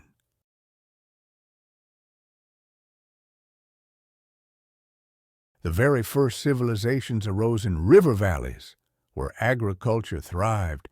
Mesopotamia, Egypt, the Indus Valley, the Yellow River. They developed writing, mathematics, astronomy, metallurgy, all the hallmarks of complex societies. It's astonishing to think that all of this happened within just a few thousand years after the end of the last ice age. The transformation from small mobile bands to cities of tens of thousands is almost incomprehensibly rapid. But it's important to remember that even as these civilizations rose, hunter-gatherer societies continued to flourish in other parts of the world. The Aboriginal peoples of Australia maintained their way of life for tens of thousands of years after agriculture's invention elsewhere. In the Americas, many groups remained hunter-gatherers, even as others built cities. In Africa, groups like the Sand People thrived until very recently. Agriculture wasn't inevitable. It was one strategy, exceptionally successful at supporting large populations, but not the only one. The ecological consequences of this transition were profound. It wasn't just about the extinction of the megafauna. Forests expanded dramatically, reshaping ecosystems. Species adapted to open grasslands had to adapt, move, or vanish. Cold-adapted species retreated northward or to higher elevations, while warm-adapted species expanded their ranges. The distribution of life across the planet shifted massively in just a few thousand years.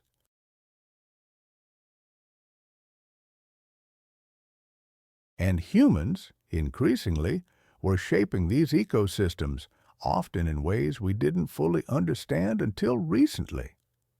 Indigenous peoples around the world used fire as a landscape management tool, burning regularly to attract game or promote the growth of useful plants. This burning had enormous effects on vegetation patterns.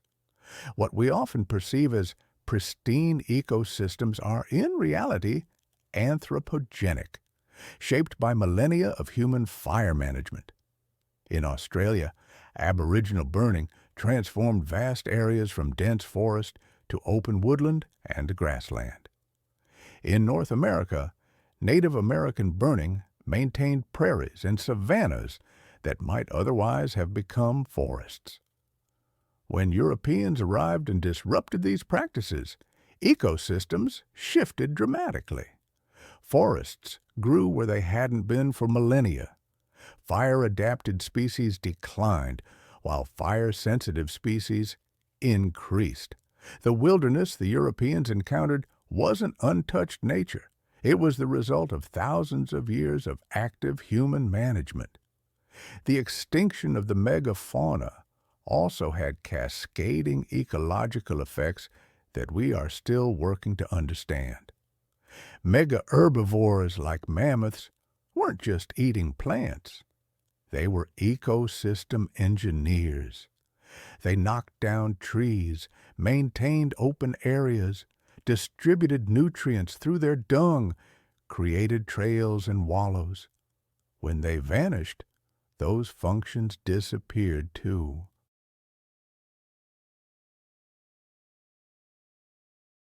Some scientists believe that forests expanded after the Ice Age, partly because there were no longer giant herbivores suppressing tree growth.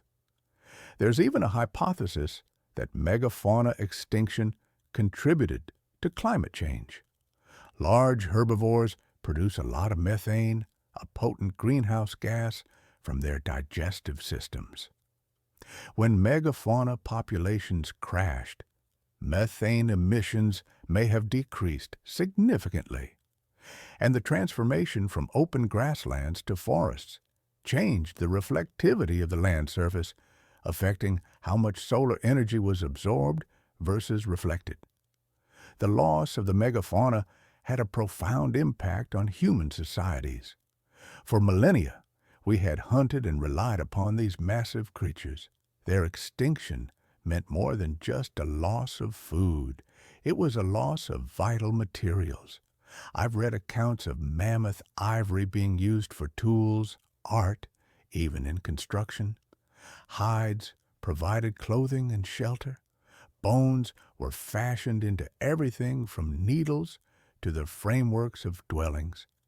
This disappearance forced us to find substitutes which, in turn, likely spurred technological innovation. In a way, the extinction of the megafauna might have accelerated the transition to agriculture in some regions. When your primary food source vanishes and you can't find adequate replacements by hunting smaller game, the options become stark. Starve or discover a new way to sustain yourself. Agriculture provided that new way.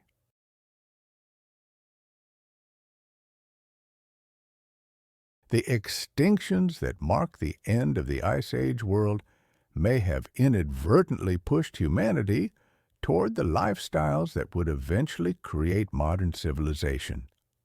The Holocene, the current geological epoch, has been remarkably stable compared to the wild climate swings of the Pleistocene.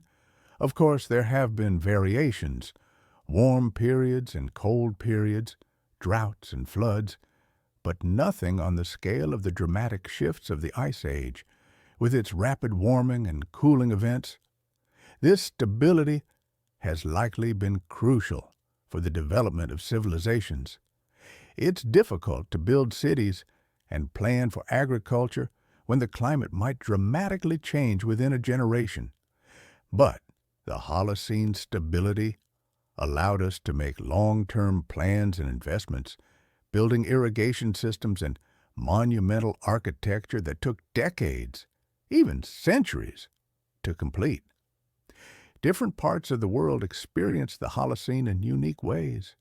The Sahara Desert, now a vast empty wasteland, was once green and wet during the early Holocene. From roughly 11,000 to 5,000 years ago, increased monsoon activity brought more rain to North Africa. Rivers flowed through what is now desert. Lakes filled valleys. Vegetation covered areas that are now bare sand. People lived throughout the region, herding cattle and developing agriculture. I've seen rock art from this period depicting hippos, giraffes, elephants, animals that seem impossibly out of place today.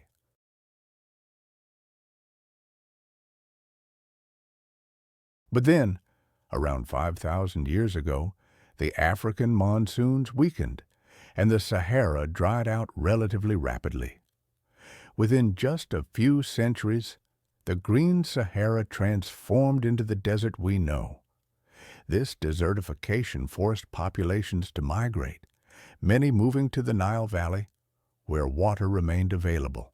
Some historians believe this migration and concentration along the Nile contributed to the development of ancient Egyptian civilization.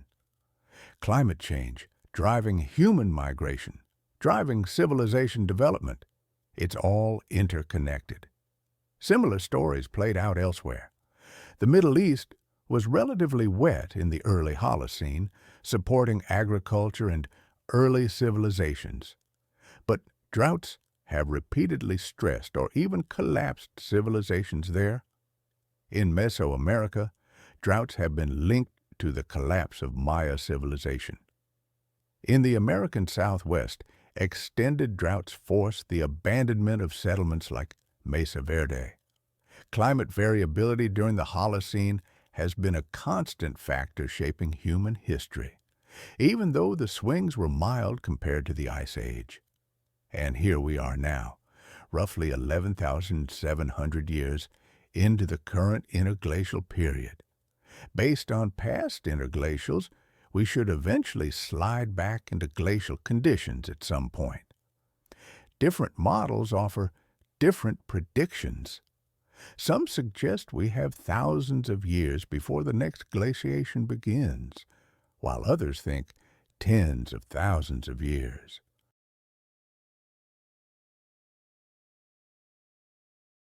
The orbital cycles are complex, and their effects don't always align predictably. But there's a massive wild card in play now. Human activity is affecting global climate on a scale that might override the natural cycles entirely. We've increased atmospheric carbon dioxide from the natural interglacial level of about 280 parts per million to over 420 parts per million. That's a 50% increase in just a couple of centuries.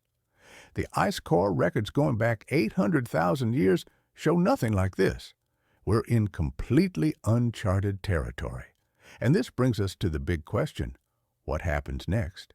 It's honestly a bit scary to consider.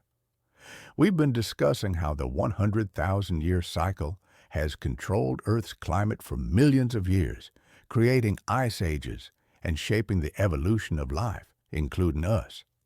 But now, for the first time in the history of this cycle, one species has the power to override it, and that species is us. Some scientists believe we've already delayed or even canceled the next glaciation. The extra carbon dioxide we've pumped into the atmosphere warming the planet, making it unlikely that Northern Hemisphere summers will be cool enough to allow ice sheet formation even when the orbital cycles shift toward glacial conditions. We might have prevented the next ice age from ever happening. Sounds good, right? Nobody wants kilometers of ice covering Canada and Scandinavia again. But the problem is, we're not just preventing the next ice age.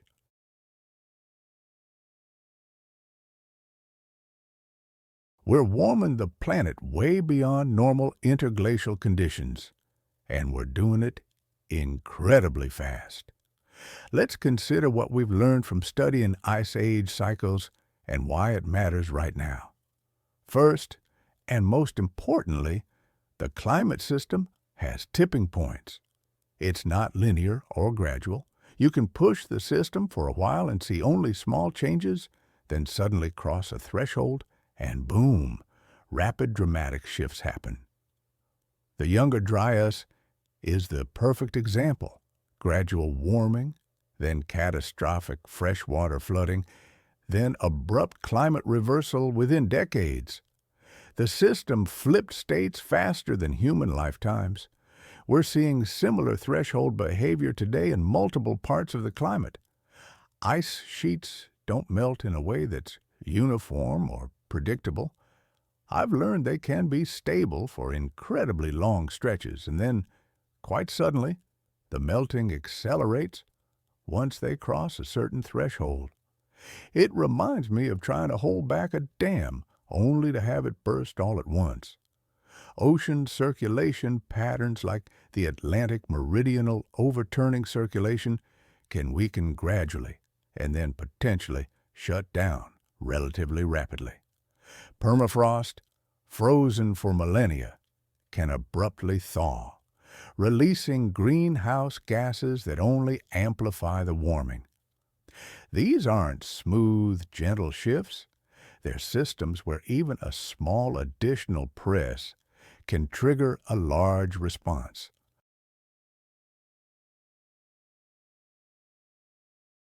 And the thing that truly concerns me is that we're pushing multiple systems toward their tipping points simultaneously. Arctic sea ice is declining dramatically. Since satellite measurements began in the 1970s, the minimum extent in summer has dropped by about 40%. Some models even suggest we could see ice-free Arctic summers within decades. And it's all tied together by those feedback loops. Ice reflects sunlight, but ocean water absorbs it. So less ice means more heat absorption, which means more warming, which in turn means more ice loss. It's self-reinforcing, a cycle feeding itself. The Greenland ice sheet is losing mass at an accelerating rate, around 250 billion tons per year in recent measurements. Greenland holds enough ice to raise global sea levels by about 7 meters, if it all melted. While no one expects it to melt completely anytime soon, even losing a fraction of it over the coming centuries would massively impact coastlines worldwide. And once major melting starts, these feedback effects make it incredibly difficult to stop. Exposed, darker rock absorbs more heat. Meltwater lubricates the ice base, making it flow faster. Warm ocean water gets underneath, melting it from below. It's a cascade of positive feedbacks, amplifying the initial change. The West Antarctic ice sheet is particularly concerning because much of it sits on bedrock below sea level. Warm ocean water is already finding its way underneath, causing melting.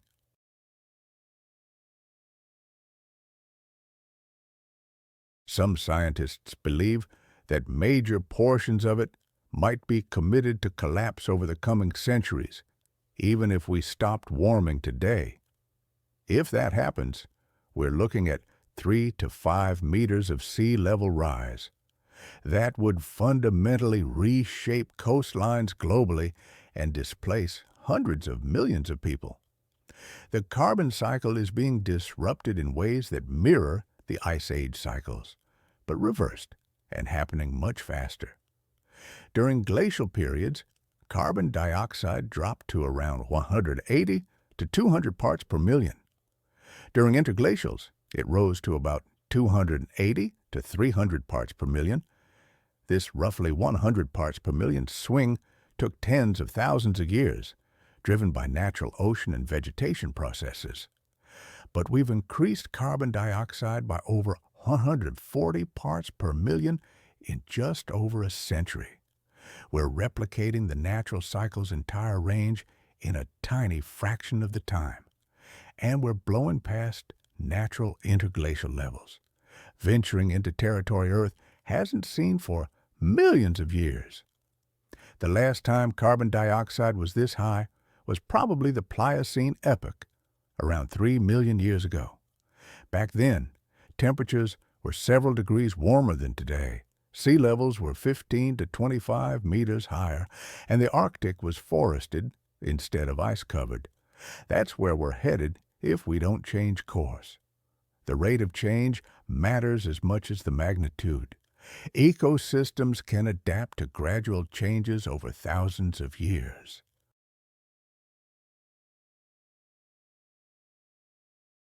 Species migrate, evolution selects for new traits, and ecological communities reassemble. But when change happens in decades or centuries, there's no time for gradual adaptation. Species either move fast enough or they face extinction. We're already seeing range shifts in thousands of species, plants flowering earlier, animals moving toward the poles or up mountains, and ocean species shifting to cooler waters. Some species are adapting successfully, others aren't, and we're likely headed for another extinction wave. Maybe not as dramatic as the megafauna extinctions, but significant nonetheless. Current extinction rates are already elevated above background levels, and climate change is adding another major stressor on top of habitat loss and pollution. Here's something that keeps scientists up at night. During Ice Age cycles, carbon dioxide changes were a feedback, not a forcing. Orbital variations changed sunlight distribution, which affected temperature. Temperature changes affected ocean chemistry and vegetation, which in turn changed atmospheric carbon dioxide. Carbon dioxide then amplified the temperature changes. It was a feedback loop within the system responding to external astronomical forcing. But what we're doing is different. We're directly forcing carbon dioxide changes by burning fossil fuels. This is direct forcing, not feedback. And all those natural feedbacks that amplified carbon dioxide changes during Ice Age cycles are still operating.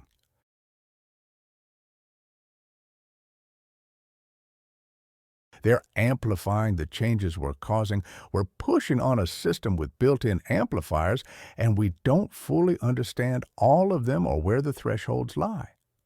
Permafrost is a huge wild card. There's around 1,500 billion tons of organic carbon stored in frozen Arctic soils. That's roughly twice as much carbon as currently in the atmosphere. As the Arctic warms, permafrost thaws and microbes start decomposing that organic matter, releasing carbon dioxide and methane.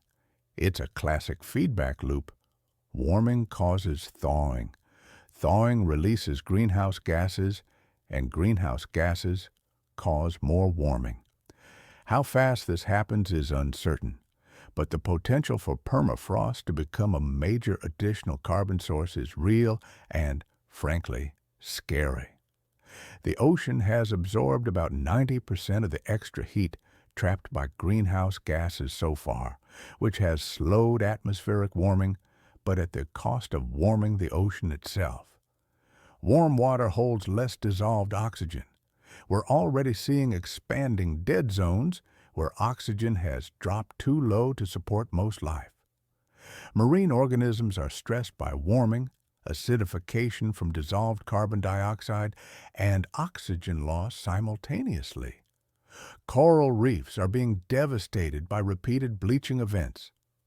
These ecosystems, which support enormous biodiversity, are collapsing. The climate, as I've come to understand it, is far more complicated and counterintuitive than I ever imagined.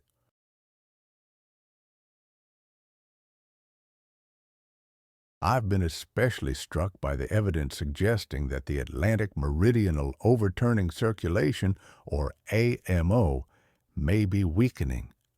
The data is noisy, and it doesn't stretch back as far as I'd like. But there are signs it might be slowing.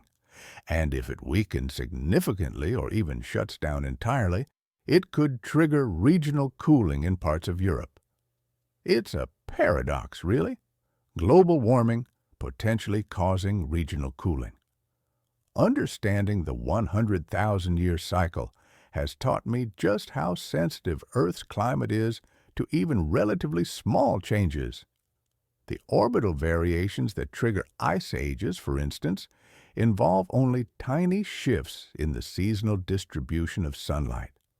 Yet, when combined with feedback loops, these variations are enough to tip the entire system from one state to another. And now, we're applying a forcing that's much larger and faster than those orbital variations.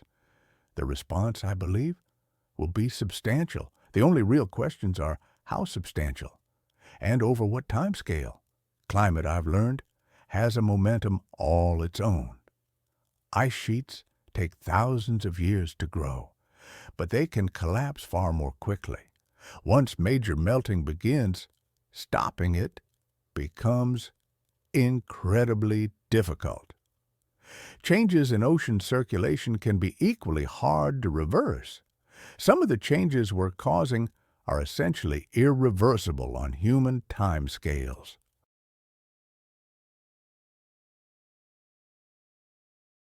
Even if we were to halt all emissions tomorrow, temperatures would remain elevated for centuries as the ocean and atmosphere slowly reach equilibrium. Sea levels would continue to rise for centuries, perhaps millennia, as ice sheets continue to respond to the warming already set in motion. It's uncomfortable to contemplate, I know. We've likely already committed to significant changes, even with aggressive emission reductions. Some warming, some sea level rise, some ecosystem disruption. It's all but baked in. The crucial question now is how much more we add. Every fraction of a degree matters, especially when dealing with systems that have tipping points. The paleoclimate record is clear. Rapid climate change is incredibly hard on societies. Climate shifts at the end of the Ice Age contributed to megafauna extinctions and forced major changes in human subsistence. Droughts during the Holocene epoch toppled civilizations. And those were natural variations, changes over which societies had no control. Now, we're causing changes that are potentially larger and certainly faster than any natural variations. With over 8 billion people to feed and house, many of them in areas vulnerable to climate change, the implications are staggering. Coastal cities face flooding from rising sea levels. Agricultural regions face shifting rainfall patterns and more extreme weather events. Water resources are stressed by changing precipitation and glacial melt.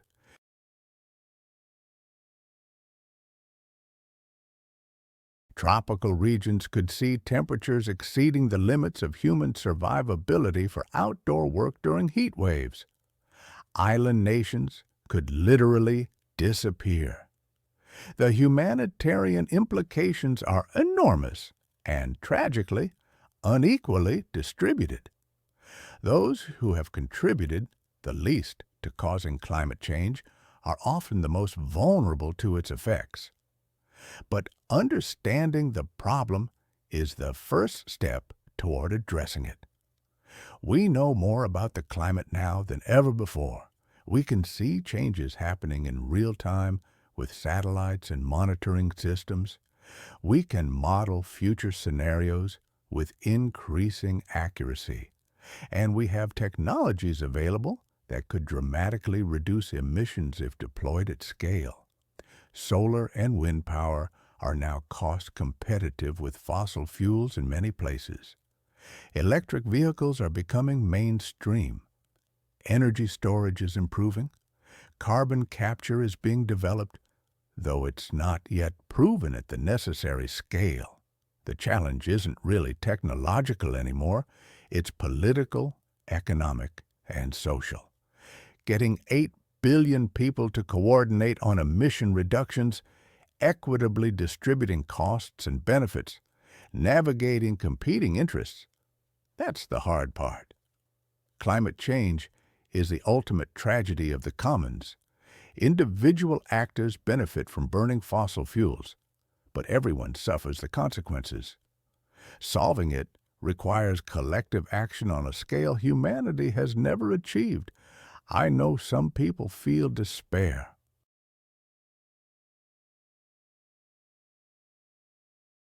The problem seems too big, the changes too slow, the obstacles too numerous. I understand that feeling, but humans have navigated existential challenges before. We survived the Ice Age through adaptation and innovation. We transitioned from hunting megafauna to agriculture, fundamentally transforming our relationship with the planet. We've overcome diseases, expanded lifespans, and created technologies that would seem like magic to our ancestors. We're not helpless. We're simply facing a problem requiring unprecedented coordination. The 100,000-year cycle will eventually resume, assuming we don't permanently alter it. The orbital mechanics haven't changed. Naturally, Earth would eventually slide back into glacial conditions tens of thousands of years from now. But we're writing a new chapter, one where human activity is a major climate driver, not just a responder. We're affecting the planet on a scale comparable to the astronomical forces that controlled climate for millions of years. No species has ever had this influence. It's both inspiring and terrifying. I often think about future geologists studying sediments millions of years from now. They'll see a clear marker, isotope ratios reflecting massive carbon combustion, extinction signatures, novel materials like plastics, and concrete in the sediment. They'll recognize that something unprecedented happened during this brief moment in Earth's history.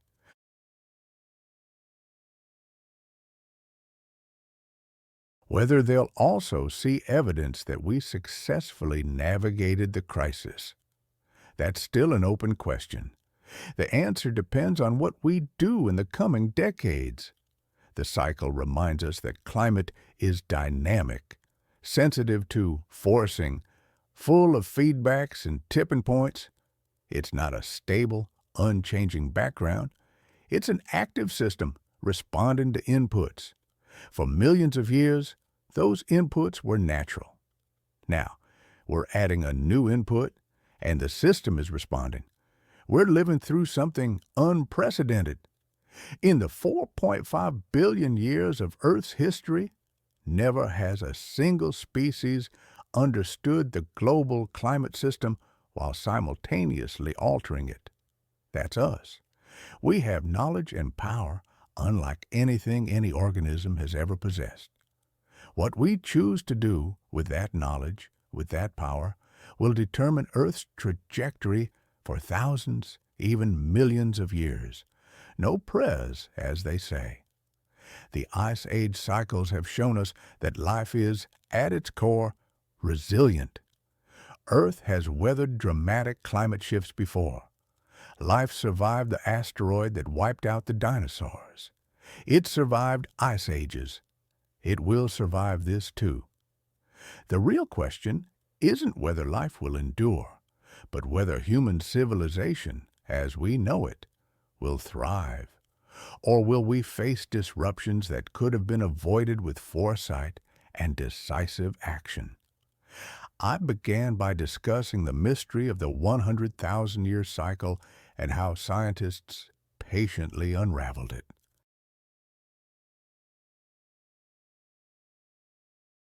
Now, that same scientific community is sounding the alarm about anthropogenic climate change, using the very same methods that revealed the Ice Age cycles to us. If we trust the science that explained the past, we must trust its predictions for the future. And it's abundantly clear that we're pushing the system and pushing it hard. We will see significant responses, and the window for avoiding the worst outcomes is closing rapidly. The Ice Age taught our ancestors to be adaptable, to be innovative. That's in our DNA, I believe. We can harness those traits to navigate the challenge we've created. But we need to act collectively, and we need to act quickly. The climate system has momentum, and it has time lags. Actions taken today won't show their full effects for decades. But inaction today commits us to changes that will unfold over centuries. Every year we delay only makes the eventual response harder and more disruptive. So where does that leave us? We're 11,700 years into an interglacial period that should eventually end. We're armed with an understanding of how climate works, and we're actively changing it at a rate faster than natural processes typically do. The 100,000-year cycle that shaped human evolution is now being overridden by human activity. We've become a geological force, no doubt about it. The only real question now is whether we'll use that power wisely or recklessly.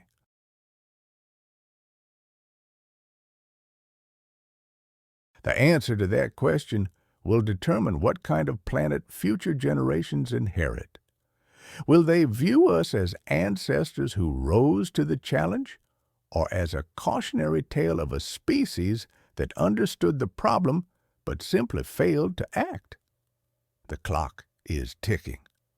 The cycle that sustained life for millions of years is still operating in the background. But for the first time, it might not matter, because for the first time, one of the species it created has the power to override it, and what we do with that power in the next few decades will determine not just our future, but the future of countless other species sharing this planet with us. The Ice Age is over. The question is, what comes next? And unlike our ancestors who just had to survive the cycle, we have the power to shape it. It's both an incredible responsibility and an incredible opportunity. Time to see what we do with it.